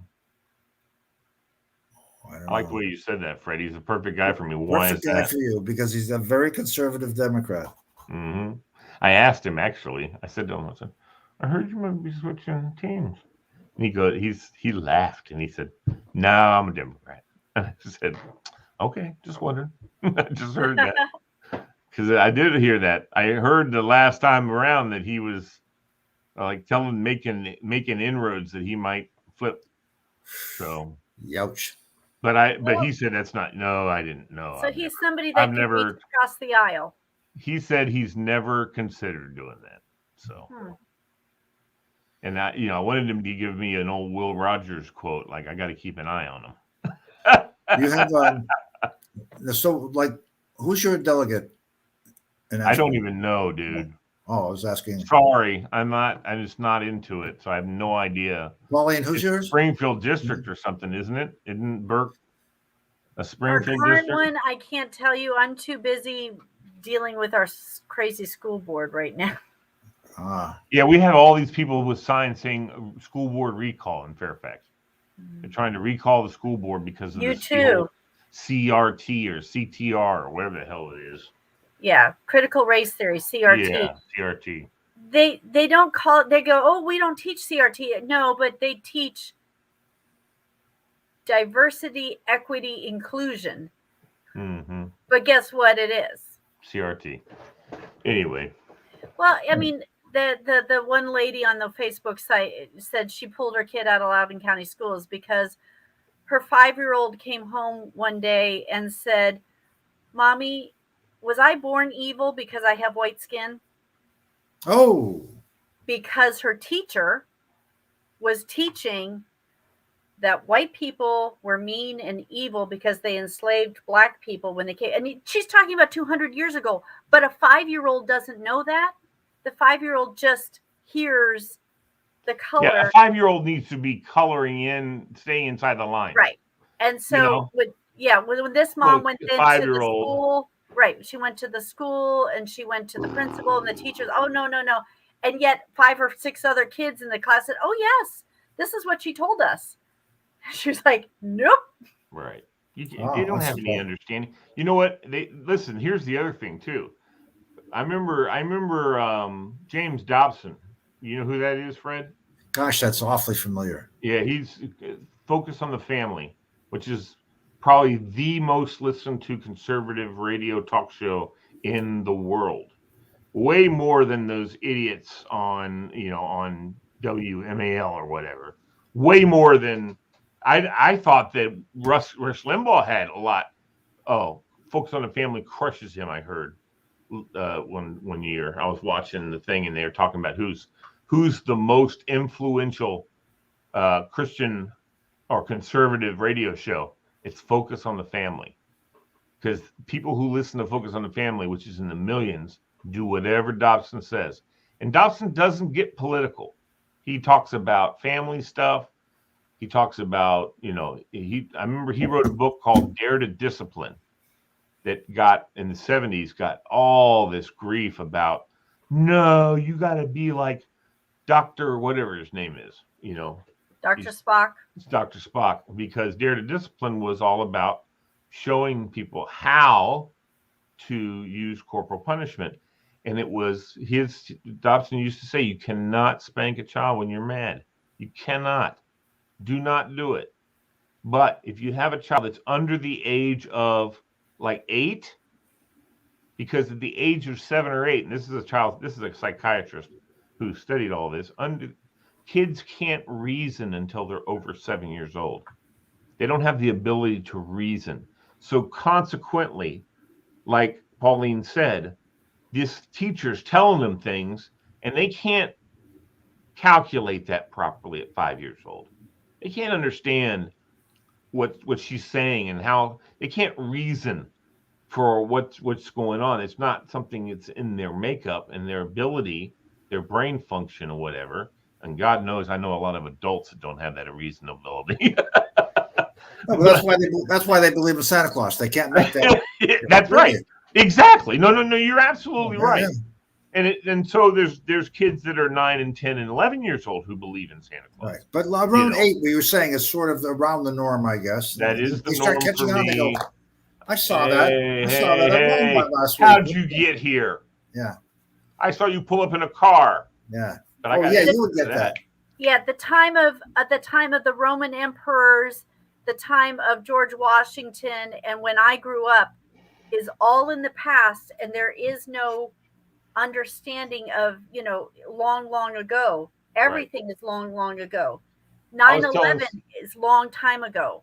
George Washington is long time ago. They can't. Yeah. 9/11 happened because George Washington was cutting down a cherry tree. That's exactly right. That's to them, it's the same timeline. That's why it's so important in history to make timelines to show. I remember, listen, here's one of the things that I was looking at, one of these crazy facts kind of things. You can put every planet in our solar system, if you line them up next to each other, between the Earth and the Moon. All 7 planets can go between the Earth and the Moon if you put them next to each other. So it gives you an idea of how far they are really away from you, And they have, like, for instance, I remember the science teacher who did the planetarium used to bring them out into the hall, and he would have one person take this planet and go all the way to the end of the hall, and he said, here's how far, and now add 100,000 to it, and that's how far they are from each other. So they're not close, that kind of thing. And he would try to explain that to kids. And so you have to use that visual for them. Right. In fact, one of the cool visuals that I thought I saw one day was that everyone was supposed to make a balloon and put their name on it. And then he put all the balloons, put them all in the hallway. I think I sent it to you, Pauline. No, but I know the story. Then you go out and go look for your balloon. It takes you forever. But if everybody works together and you pick up a balloon with the person's name on it, and give it to the person's name on it, and you bring it to that person, it goes so fast within 5 minutes. Boom. Yeah. If you're an individual working by yourself, you can't find your balloon. Right. I mean, you can't. There's too many balloons for you to go through and look. Now, I have an interesting space factoid that I wrote to NASA about 50 years ago. I was thinking I was late teens. I love that you're a letter writer. It's beautiful. Oh, yeah. That was before. There was no internet. There was no place to get this. My dad was a letter writer. My dad used to write letters to people. I said, "How do you know what direction all the planets are moving? How do you know where they are? Like, are we going up? Are we going sideways? Are we going backwards? What are we doing? I mean, are we all going this way?" So they said, and they wrote back and explained it, and they said, it's funny, but the planets are all on an even plane, pretty much even plane around the sun. Here's the sun, and they're going around. They're not going this way, and then one's going that way, and so they're all, and they call that the plane of the ecliptic. So all the planets are basically, they're a little bit off, but they're basically going around. And they say there is no up or down. It doesn't, because we don't know if we're going this way. And you name the body that you're headed to, and you call it that. You say, plane moves. The plane does. Right. The plane can be like, right. So am I going sideways? So it's moving as it's going around the sun. Exactly. We're doing this, and that's why we have seasons. So they call it the plane of the ecliptic, and if you're going, because they're level, they call it above and below the plane. So you say, I'm 100,000 miles above the plane. That's not accurate because we could be going that way, but you got to simplify. At some point, you got to say, I'm going this way. And you know what's Here's interesting? the equator of the sun, and this is where we're going. This is Right. where we're going. So it's When the Pluto was declassified as a planet, yes. did you know that it had not yet it had just made over halfway around its first trip around the sun. Hadn't even made it around the sun yet. Get out. Really? Nope. Yep. I was just reading that the other day, one of those strange facts. I usually have to stop with that stuff. I start paying attention to it. I can't absorb anymore. I don't know what 400 million miles is. I don't know. Yeah. Light years. Say, if you started walking today, it would take you 1 billion years to get to. I don't know. That's too big a number. I got a bunch of numbers I can handle. What did I hear the other day? Somebody said if you can cut a piece of paper 8 by 11, 42 times in half, and then you stack them next to each other, you'll reach the moon. All the pieces. How can you comprehend that? I was like, what?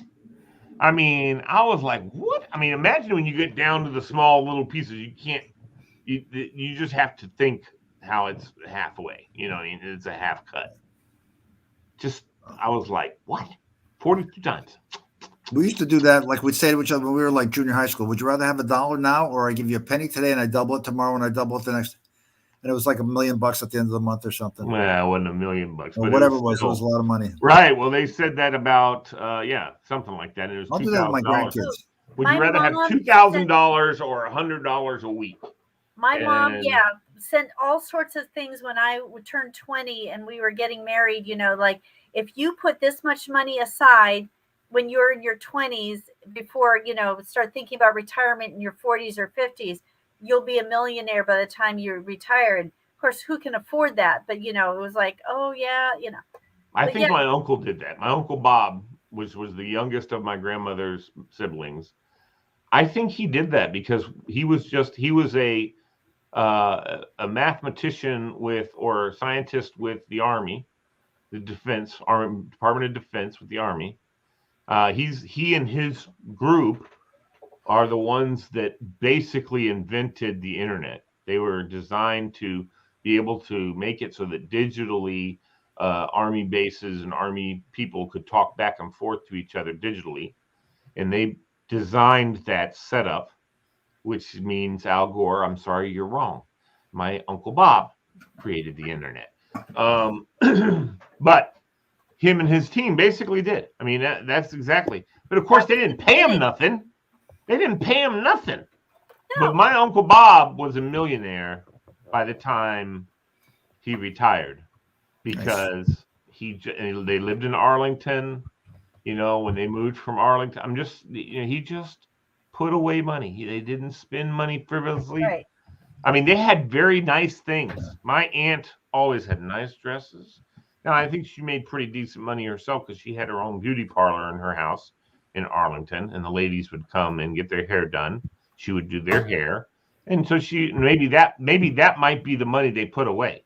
You know what I mean? Whatever she was making, because he was bringing home the money to take care of the household, take care of his wife, and whatever money she was making, they may have been putting away, and that's what added up to being. I knew that my Uncle Bob had millions of dollars. Right. The article I think was like if you put $50 a month away, you would have more money if you started when you're 20 than putting $500 a month away when you're 50. Right. Oh yeah. That's right. Yeah. Not exactly. Cat lady's been yawning here. Yeah. I've been getting all these stinking emails, text messages. Here's some more. So Wexton is my representative. Are you ready? Have you made a plan to vote? What are you waiting for? Hold on. Let's see. Hurry, find your election day polling place here. Yes, Jennifer Wexton is your state representative. She runs next year, your U.S. representative. But is it Suhas? No, or David? No. Wendy. How am I drawing a blank? Wendy.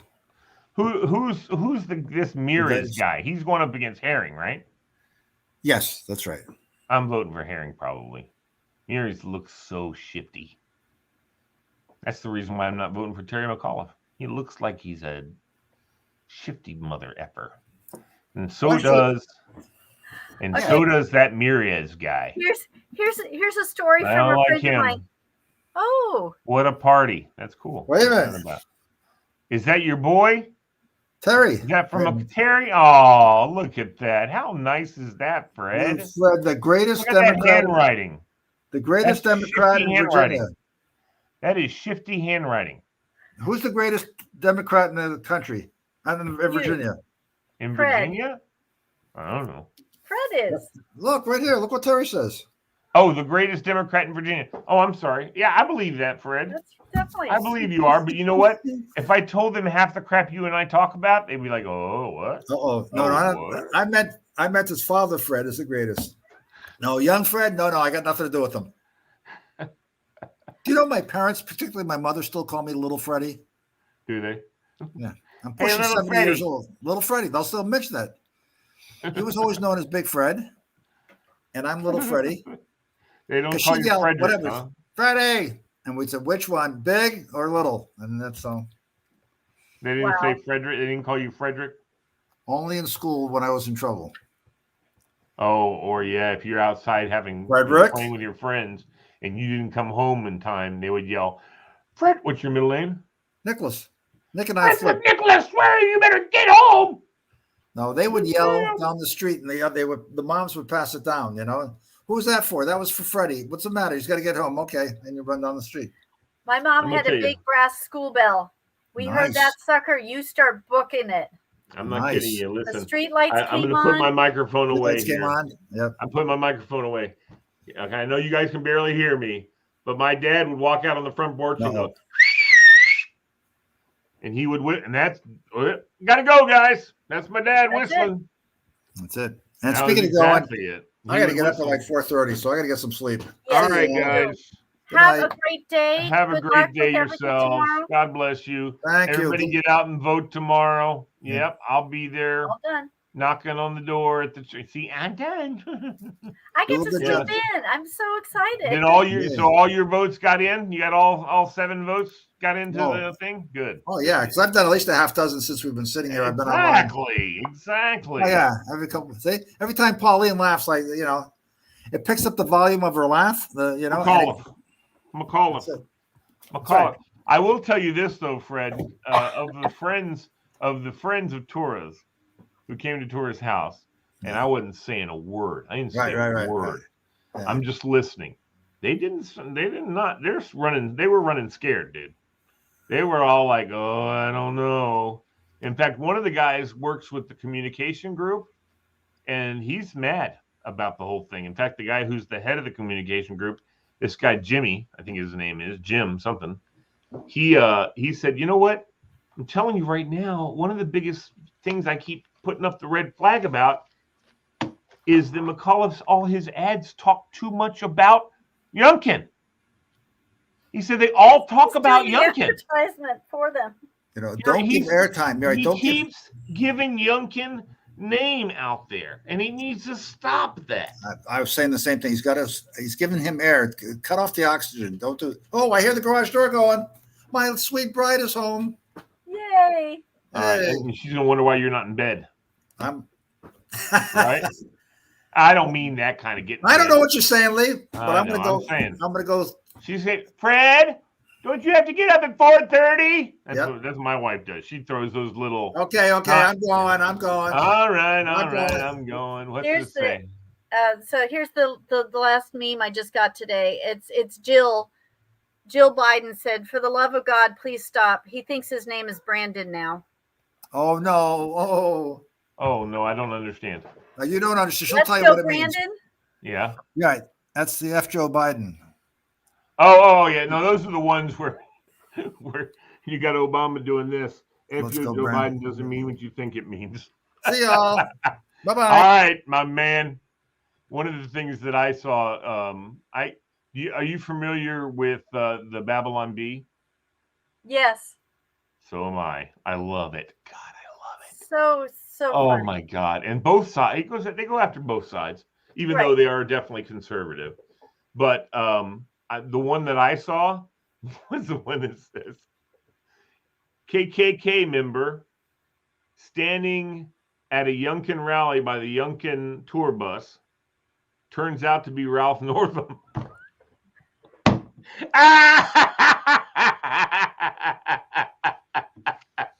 I was like, oh, that's just wrong. That's just wrong. That's just wrong. I'm on several different Facebook groups, moms and things like that, and two ladies said that they were talking with the neighborhood. They're very friendly and very talkative to each other, and two of her neighbors who were I vote blue no matter who is not this time.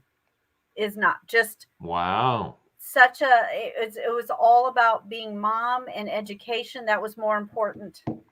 And then somebody was at the parade last night, and a Terry representative was going around handing candy, and she told her kids, "No, don't take candy from him." And they closed up the bag, and she put her hands in front and said, "No, thank you." And he kept trying to shove, and he was like starting to pull the kid's bag and trying to stuff candy, and the kids are like, "No, we don't want it." And they really got aggressive in the Leesburg Halloween parade. It's like, really? Putting candy in my kid's bag is not going to make me want to vote for you. You're getting creepy. Back off. Exactly. Yeah, it's going to be an interesting day tomorrow. I'm going to not really probably pay attention to any of it. Yeah. When we went to vote early, they were offering us I'm sorry. I can't the ballots. I laugh at you. I really would have liked to do them both, but it was so funny. This one lady came running up to me. Would you like it? Blah, blah, blah. I'm like, no, thank you. Just kind of like, nope, don't want to touch that one.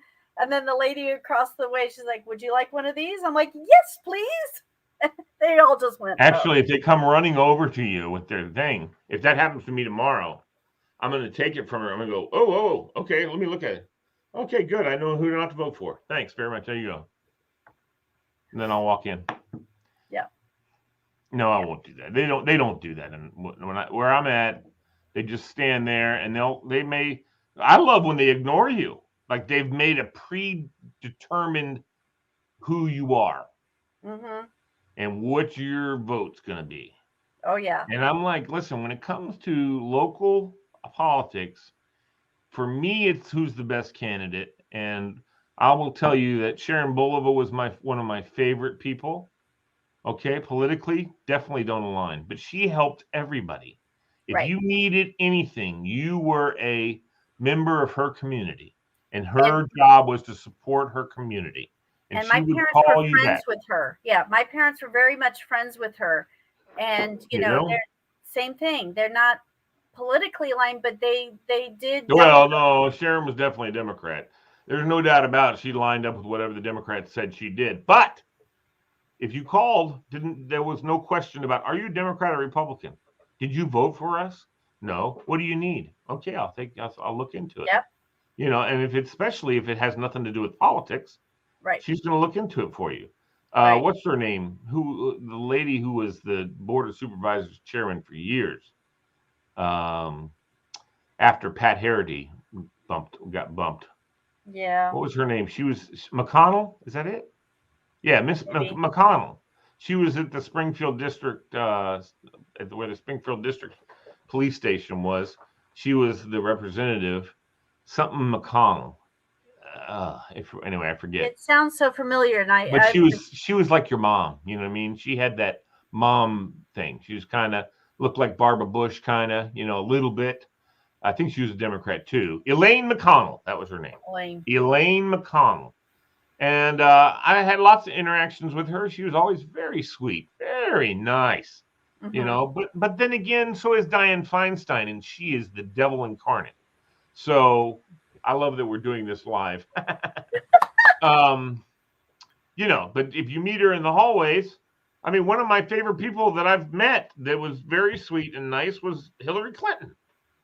You know, I met her in the hall and I was like, hi, hello, Senator. And she's like, she was on her way up to be sworn in. She's like, oh, not yet. You know, it's like that. Oh, sorry, no, not yet. I said, well, good luck. She goes, thank you very much. You know, she was just so sweet. Didn't have any, you know, and that's because she's a politician. She knows how to be nice to everybody. I'm going to be nice to you. Now, if I find out you're not voting for me, screw you. You know what I mean? I don't know if that's the case. I don't have any clue on that. I can't tell you that's the truth. I know that Ted Kennedy went out of his way to be nice to people. Went out of his way, especially for his constituents. Oh my God!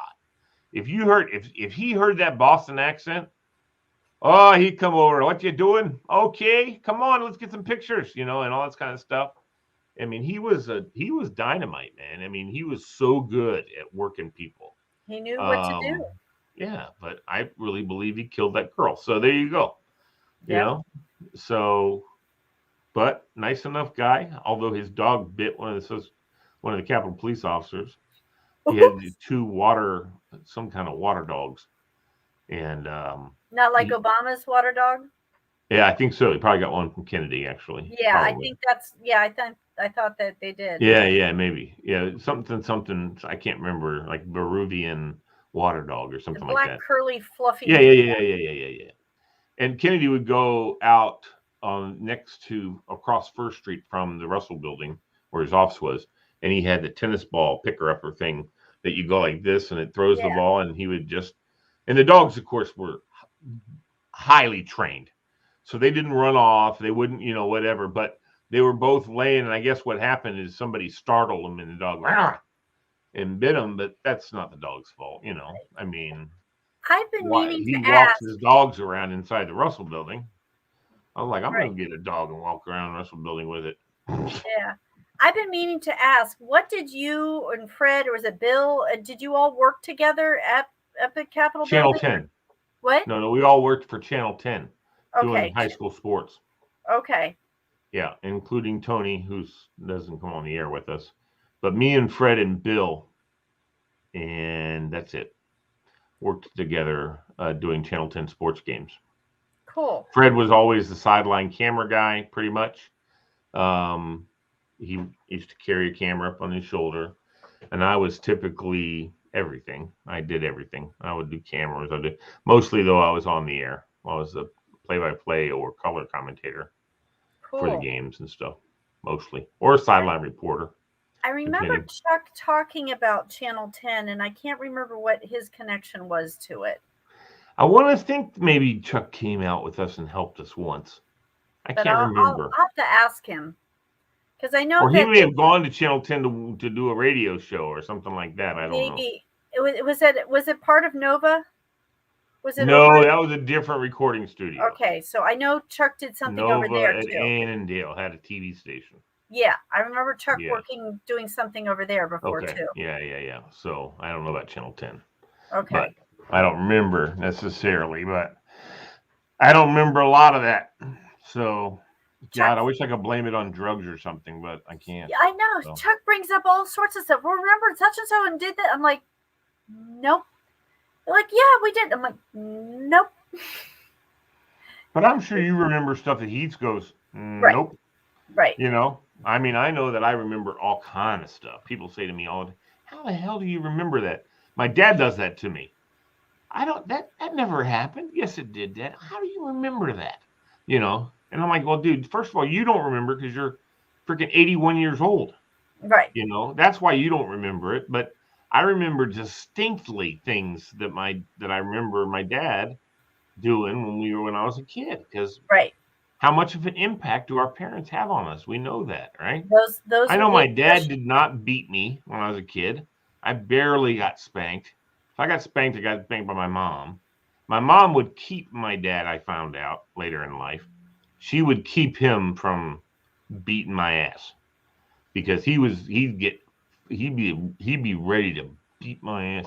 And my mom would say, you told me you didn't want to be like your dad. And not that his dad was evil to him. You know what I mean? It's just that his dad would get very angry with him about stuff because he screwed up too. We all screw up. And his dad would get in his case and stuff like that. And it scarred him a little, I think. But my mom would pull that and he would back out. That was good. That saved you. Yep. I remember spankings. I remember my dad. I remember telling my dad he had me pinned against the wall because I think I talked back to my mom nastiness or something like that. And he stopped me in the hallway and pinned me up against the wall and raised his hand.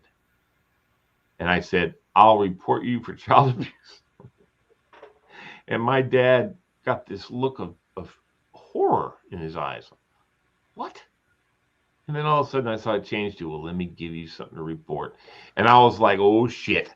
And I just ran out the front door. He chased me across the street into my neighbor's yard. He pushed me from behind. I hit the ground. He picks me up. He goes, let's go.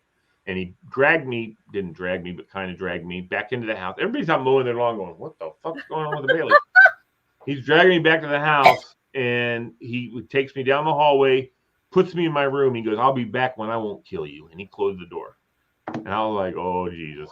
Lord Jesus. I started praying and crying. Because all the way back, I was like, I'm sorry, Dad. I'm sorry. I won't report you for child abuse. I was like, oh, Dad, don't do it. Because I knew the gig was up, man. I was so afraid he went just that far over the line. I'll come back when I won't kill you. And going back to earlier, what we were saying about Dobson, that's the same thing Dobson said. Don't ever hit a child in anger, Yep. But if the consequence that you've already discussed with them is a spanking, you need to make sure you give them a spanking. Oh, yeah. But don't do it if you're mad. Wait until you're not mad. Then you say, okay, right. Time for your spanking. I think the boys got spankings when they were told not to run out into the road when we lived in a townhouse in a parking lot and people came play. And it was not really anger. It was more of fear that says you've got to learn that this is the line, this curve. You cannot dart out between these cars because you are going to die. And I seem to remember spanking one of them that says, no, do not try that again, but. Sure. Or if the kid's reaching up for the stove, right. Yeah. Smack their hand. You do not do that. Me spanking your hand might shock you in pain, but it's going to be a whole lot less than the 3rd-degree burn you got from the burner. Right. March my kid down to the burn unit in GW. You see that lady right there? You can't even tell she's a lady. That's because she reached up and touched the stove.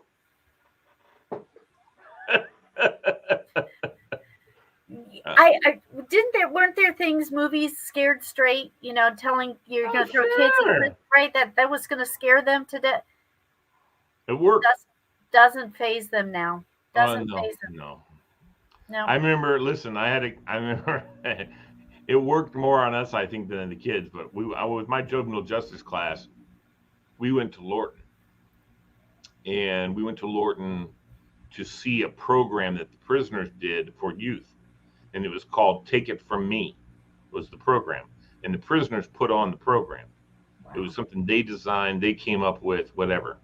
And it was a program designed to say, if you think ending up here is the ultimate, let me show you what you need to do to get here. And then we're going to tell you about what it's really like here. And we got there, our juvenile justice class, and the class came through on the back side of the prison. There was you drove up and parked, and there was like a motorhome kind of thing, like double wide. Right. But it was office trailers. Is what it was. That's what it was. Office trailers. And we went up in there to check in and everything. And there's this old guard standing there, got gray and white beard, black guy, nice, seemed, and he had on 3 stripes, which I know is sergeant. And he said, all you guys that got long hair, tuck it inside your collar. Ladies, you should do the same thing. And he said, and also if you have any jewelry on, take it off and put it in your pocket. Men especially. Because they're going to talk to you. If you look like a girl, they're going to talk to you like a girl. So just be aware. And ladies, when we go in there, eyes forward. There's going to be a ton of people calling out stuff. Don't look at them. Just keep walking straight. And he goes, and here's the deal. I could go in there and we could have 100 officers around you. If they want to get to you, they're going to get to you. Okay? There's no way for me to protect you. But you're going in there with a group of inmates. It's their program. That's why you're safe. Because the other inmates won't screw with them. They won't screw with the inmates doing this program. So they won't. That's why you're safe. Not because of me. Wow. But because of them. And we're like, all right. Okay. I kind of understood that whole, because I'd already read The Hot House, which is about Leavenworth Prison.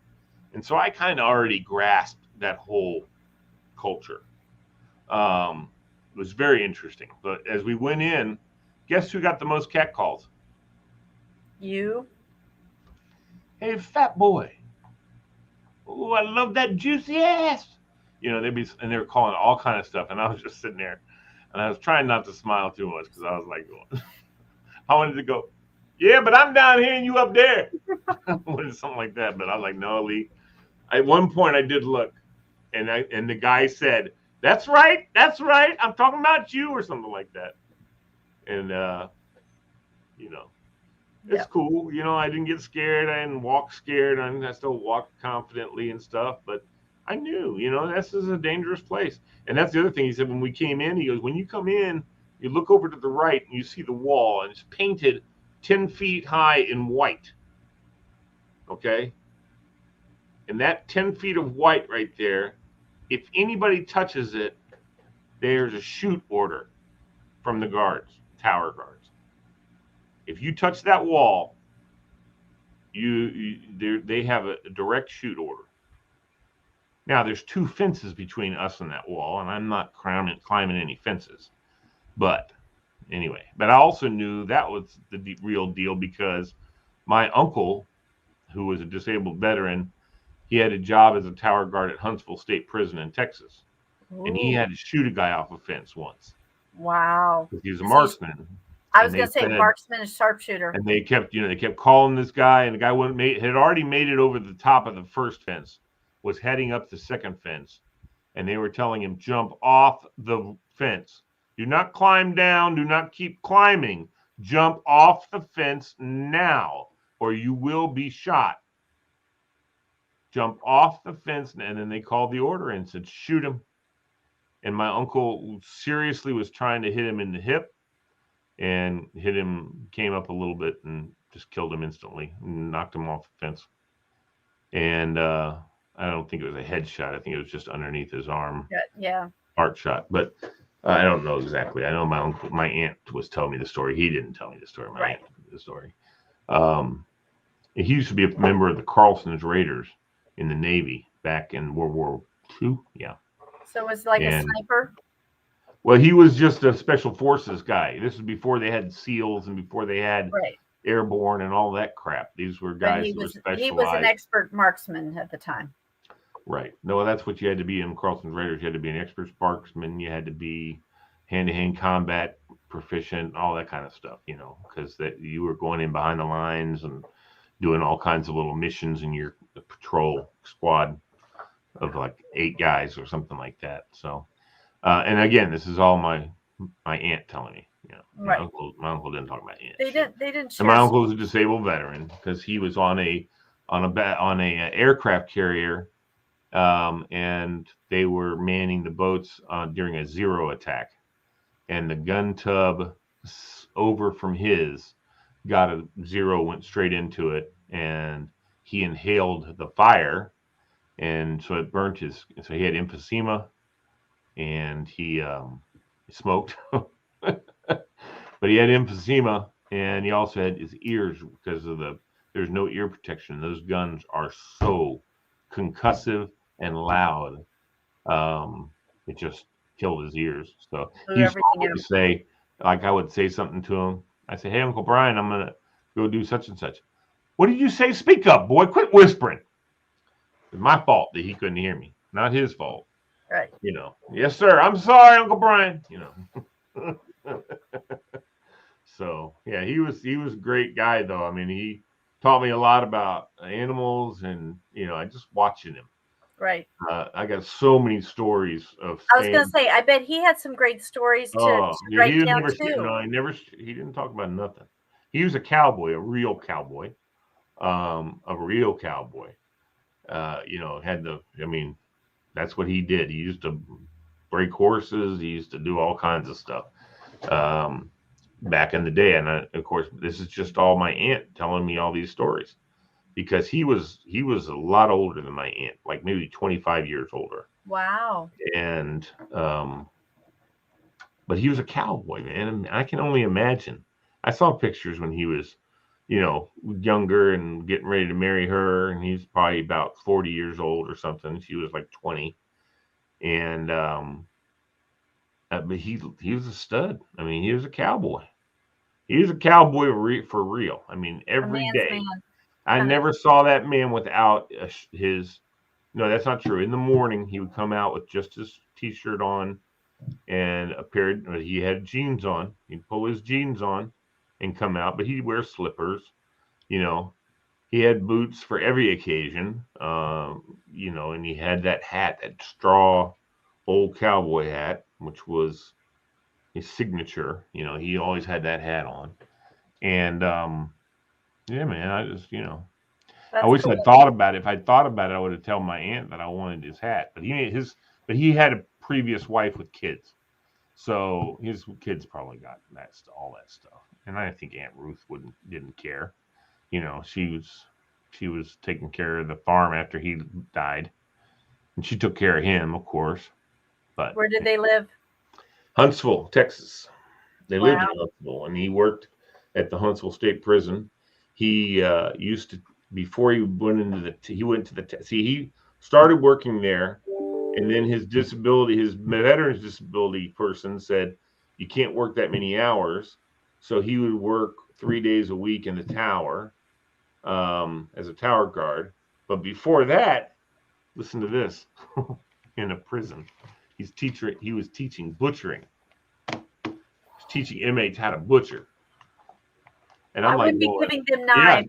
Yeah, no shit. But yeah, they had to check them in and check them out all that kind of stuff. You couldn't carry those back to your cell. Wow. And you weren't allowed to leave the area unless everything got checked back in. I remember asking him about that. You taught butchering in the prison? He goes, yeah. I said, weren't you ever scared with those guys? No. Those guys wanted to learn a trade. They all in there wanted to learn how to do it. And he goes, there was never an issue, ever. I never had a problem with any. Wow. And yeah, so it would be nice if, and I don't know how much they do in prisons now, but I know that they all get, they can take classes in education, but I wish they would teach more trade work, Well, they used to, Right. In fact, prisons used to be self-sufficient. Lorton was a self-sufficient prison. They had cattle, they had crops, they even had, and you can still see it to this day if you go down to Occoquan, they had a brick kiln where they made bricks for the buildings that are on the property, and they knew how to do brickwork, and they knew how to be a mason and all that kind of stuff. Right. They taught them all how to do that stuff and they were required to do it. They were required. There's no. I don't feel like doing it today, boss. Tough shit. You're doing it. You're right. Going to work just like everybody else, and even the inmates would take care of that. Oh, you think you're going to stay here and just sit on your butt while I'm out sweating my butt off? No, pal. You're coming with us. And that was one of the things with these guys when we went in to do this program. First, we got there and we were supposed to be observing a group from JDC, okay, that was coming in to get this program, and we're going to observe the program as college students. And I was an older college student, but we're sitting there, and we started off with us because they had a lockdown down in Luray, but then they showed up. But when we were there, the guy first started asking us questions, and this dude was huge, big muscles, and just all this stuff. He was a Marine, former Marine, I guess. I don't know. One of the first things he asked all of us, he goes, which amendment takes away slavery in this country? and several people knew right off 13, right? Something like that. I don't know which one it is, but a lot of my classmates were like, boom, they hit him. He said, what does that amendment say? It says there's no more slavery in this country, right? Yes. Did you read the whole amendment? The whole amendment says there's no slavery of anyone except for convicts. It says that. So I'm a slave, and it's legal. Anyway, he just wants you to know that. And he said, yeah. And anyway, of course, they don't treat them like that anymore. No. But they used to. What we have here is failure to communicate. Anyway, but he stood up there and he asked this guy in front of him. He goes, one of the guys in my class. He said, "What'd you have for dinner last night?" And he's like, "I had 2 hot dogs and chips or something, whatever, something simple." He knew what he had for dinner. He goes, "Okay." He said, "What'd you have for dinner last Monday?" And the guy's like, geez, I don't remember. Maybe we had pizza or something. I can't remember. He said, "Okay." He said, "What'd you have for dinner?" And when was this? I can't remember what year this was, but what do you have for dinner in 1989 on Thursday? And he's like, the first Thursday of the week in May, something like that. And he's like, "I have no idea." He said, "Okay." He goes to the girl next to him. He says, "Do you know what you had?" She's like, "No." "Blue." He goes, "Yeah." He goes, "What'd you have for dinner 1989, whatever, on Wednesday, second week of the month?" He said, "We had chicken with such and such and such and such and such and such and such." He named off all the shit they had for dinner. He goes, "Okay." He said, "Do they have that every Wednesday?" "No." "Then how do you remember that?" "I got nothing else to remember." You got the month menu, and Can I tell you something? I was like, what? This guy remembered what he had for dinner like 8 years earlier, 10 years earlier on a certain day. And it's not like it's the same thing, okay? Oh, it's not the same thing. No, he remembers because he's got nothing else to remember. I sat there and went, what? I mean, I was like, oh my God, that's enough reason right there to not go to prison. That's enough reason right there. I didn't need you to tell me anything else. I'm done. I'm done. And when they walked us in, they walked us through one of the cell blocks, and people talking shit. They walked us by cell block C, and nobody in cell block C said anything. We went by B, and they were all catcalling and shit like that. And then we went into this classroom, and so many things happened, Pauline. In the classroom, one of the first things he said, we get something called shanks. Do you know what a shank is? And the kid, it's a knife or a weapon you make. Right. Well, I mean, how do you make that? He said, I'll tell you. Look underneath your chairs. We were in school desks. You know the little bars that go across the bottom that you put your textbooks on? They were all gone. He goes, they come in here and they knock those out and they take them back to their cell. And then because it's such an offense to have that in their room, in their cell, you don't make a shank unless you're going to use it. You don't keep one just for defensive purposes or just to have in your cell. You don't. He said, when you get one, you're going to use it. He said, so at night when you're sitting in your cell, you hear, and they're sharpening it up on the ground. And everybody's got to be saying, I hope that's not for me, because it's for somebody. Mm-hmm. And I was like, man, this is badass. I was like, nah. And they had a guy, here's another one that got me that I said, see, here's another reason. There's enough million of them, but they had this one guy there and they called him not Blue, Professor or something like that. Nice, good older black gentleman, had some gray in his beard. He looked very distinguished. And they asked him, when did you come in for 17? How old are you now? 62. They said, okay. They said, what do you do here in the prison? He said, what have you attained while being here? Well, I have my master's in jurisprudence. I have my, doctorate in such and such, and which is a law-related something or other. I don't know.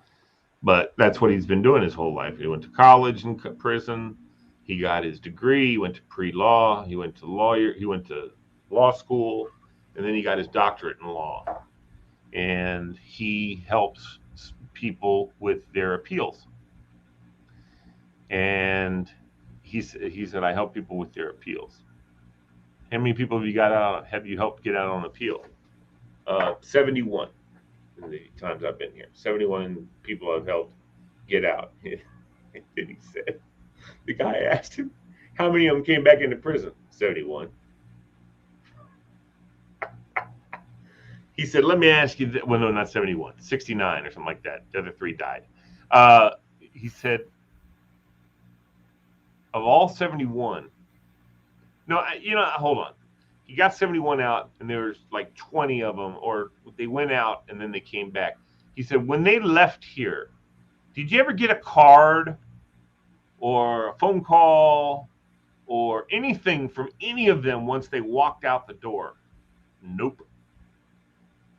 Never. He got him out of prison, and they didn't even say thank you. They didn't send him cigarettes or cash or nothing. Nothing. That's when they said, and how many of them came back in? He said like 60. All of them. Yeah. Almost all of them. And it's like, and one guy, and then he said, in fact, one of them that came back, or no, one of them that didn't, his appeal didn't work. Why? Because he did it. That's why. But he helped him with his appeal, and the appeal didn't get turned. His conviction did not get overturned. So he and 7 guys came into the shower where I was, taking a shower, and they came in, and I got stabbed 34 times. He said they cut me from here to here, cut my throat from here to here. They this, that, and another thing, right? He showed a couple other wounds and scars, and they cut him open. They tried to gut him. And then the guy goes, so what happened? They took you to the infirmary? He said, yeah, what happened to the other 7? He goes, they took one of them to the infirmary. He goes, well, what happened to the other 6? They didn't make it. And I'm looking at this guy, and I'm going, that dude killed 6 people. He killed 6 people. And I'm like, because they were trying to kill him. I mean, I get it, whatever. Right. But there's a man sitting right there, not 3 steps from me, who killed 6 people. I was like, shit. And I'm sitting there, and then finally they brought the kids in. And they bring the kids in, they're sitting down.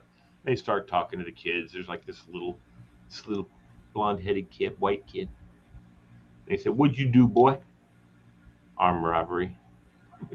And I was like, kid looks like he's freaking 7. What do you mean armed robbery? But then a lot of them, now listen to this, a lot of the kids, what'd you do? Talk back to my teacher. What'd you do? Talk back to my teacher. A lot of them were in because they talked back to their teacher. And I'm sure it's not just one occasion, but them being belligerent with the teacher and stuff like that. That was the start. They got put into juvenile detention because of it. And it's like, because that's assault. You yell at a teacher or say something to a teacher that's dangerous or whatever, that's assault. Right. And some schools, principals, I remember I had a girl push me one time when I was working security at Manassas Park. And it didn't hurt me. I didn't even step back. In fact, it scared the crap out of her because she's a big girl, and she pushed me. She went, oh, shit. And I said, let's go. And she went in thinking, my principal told me, you got to go right now down and swear out a warrant for her arrest for assault. And I was like, she didn't really. He goes, Lee, it's for her own good.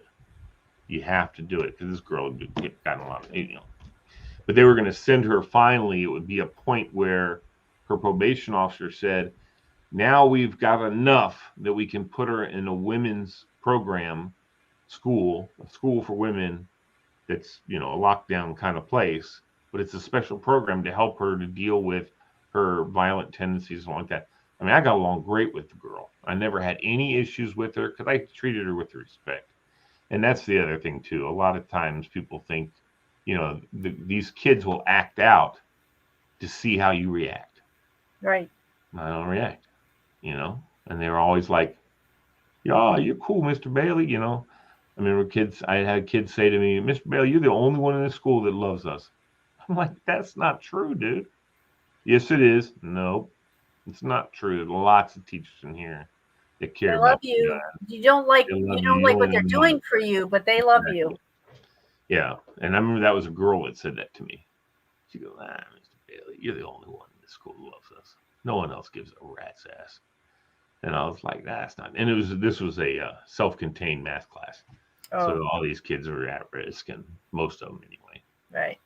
But anyway, this whole the prison thing was crazy. I had these three kids sitting behind me, and I heard them like they're just the whole time chatting with each other.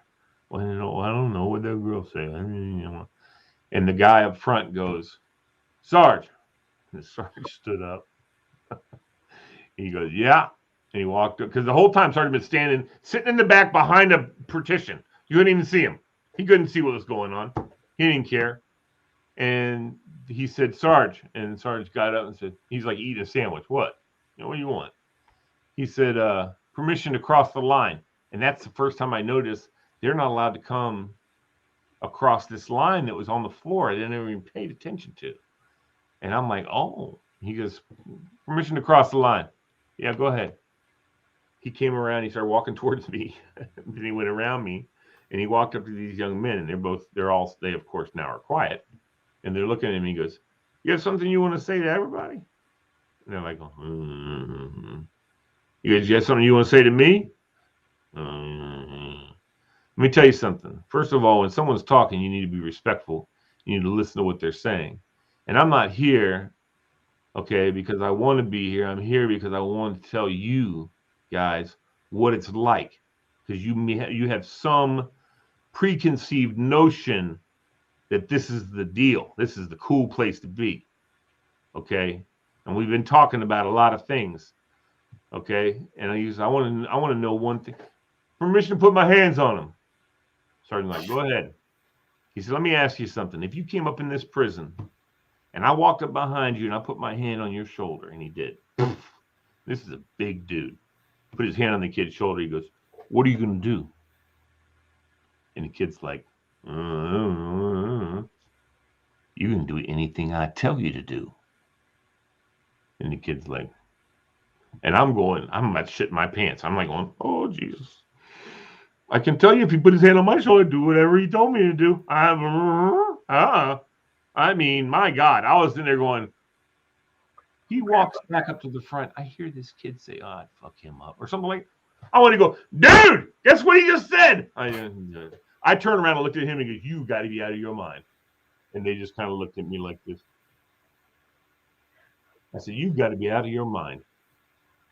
I turned around and told him. Yeah. I said, you are a crazy kid. You're a little skinny kid. I'm going to break him in half.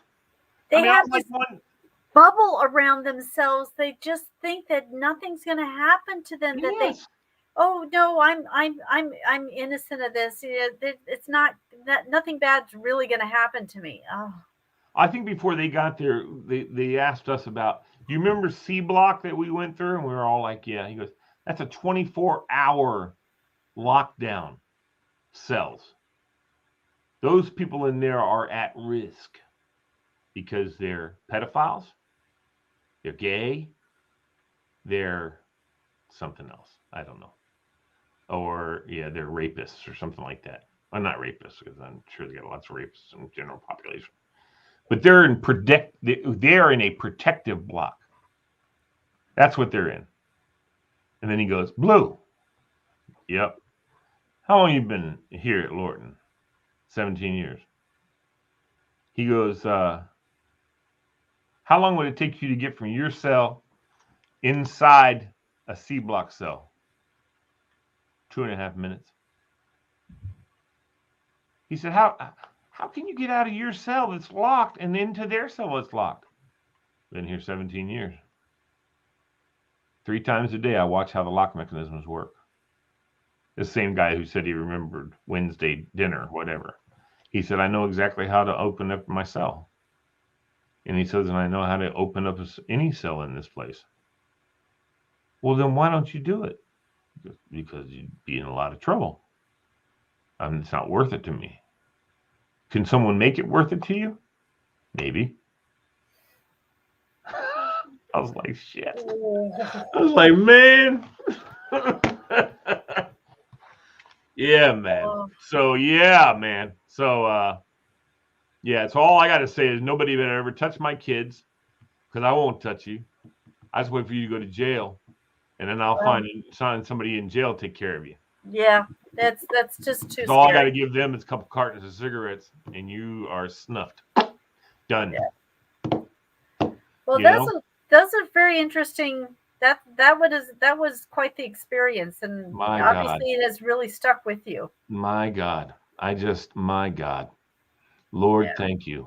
I mean, you know, I can honestly look back at a couple occasions when I was younger that I could have turned bad. You know what I mean? Could have turned bad. One of which is that I never got involved in was fighting, because I was always afraid I was going to hurt somebody.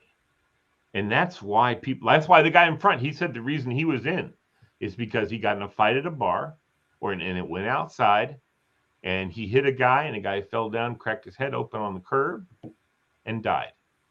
And he said he went on the run, and he ran for 3 years.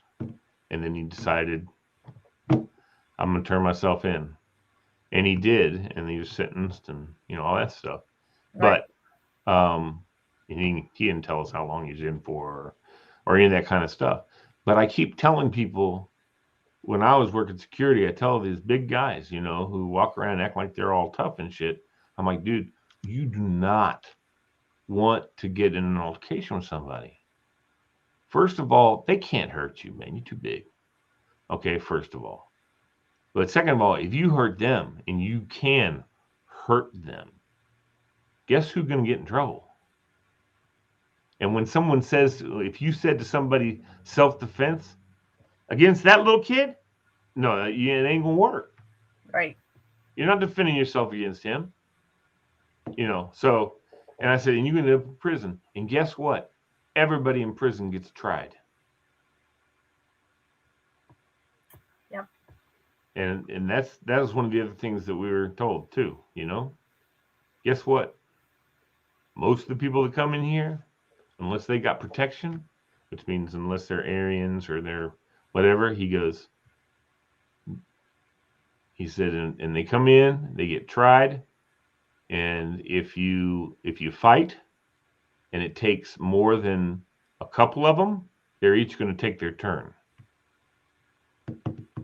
And we're talking sexually, and, and it's like, and so when someone says, yeah, my uncle's in prison, I'll go, I know what's been done to your uncle. And I tell these kids, some of these MS-13 dudes, I say, listen, brother, if you go in there, you do not want to get caught. No. You do not want to go in. No. You just asking for it, man. Because you're going to be somebody's girlfriend. And that's a guarantee. That is a guarantee. No. My uncle was there. He said that never happened. Mm-hmm. He didn't you tell think he's going to tell you? Yeah. He's going to tell you, oh, yeah, I got raped. Yeah. Oh, yeah, he's going to tell you. No, he's not going to tell you. No. None of them are going to tell you. They're all going to say, oh, that doesn't happen. Oh, it happens. Right. It happens. And guess what? It's one of those deals where if it happened to me, I'm going to make sure it happened to you. Right. They're going to pass it down. All right. I don't know why we've been talking about all this all night long. But hey, take care, crazy lady. You're awesome. See Tell you. Us, how many kitties you have on the bed now? I think we're down to one sleeping cat. Oh, just one sleepy head. Yeah, the other two. I like you being on here. They're not walking all over your. Yeah, it's on a small, tiny the corner of the desk, and they were going from chair to the bed and back and forth to the window. I had the window open for a while, so they were crossing, but they didn't go up on the laptop. So yeah, all right, good. So Friday, probably the laptop's going to sit here all week. I just come in and check on it for work, so keep it out of the way. All right, sounds good. We'll see you Friday. I got to print out the candy. Yeah, I know. I need to do that too. I need to get ink for my printer. I found out I went to print it and it was blank, and I'm like, oh, let me try again. Blank. Mine printed and it printed back and front, and I was like, what is this? I didn't need to do that. Anyway. So, all right. See you Friday. Bye.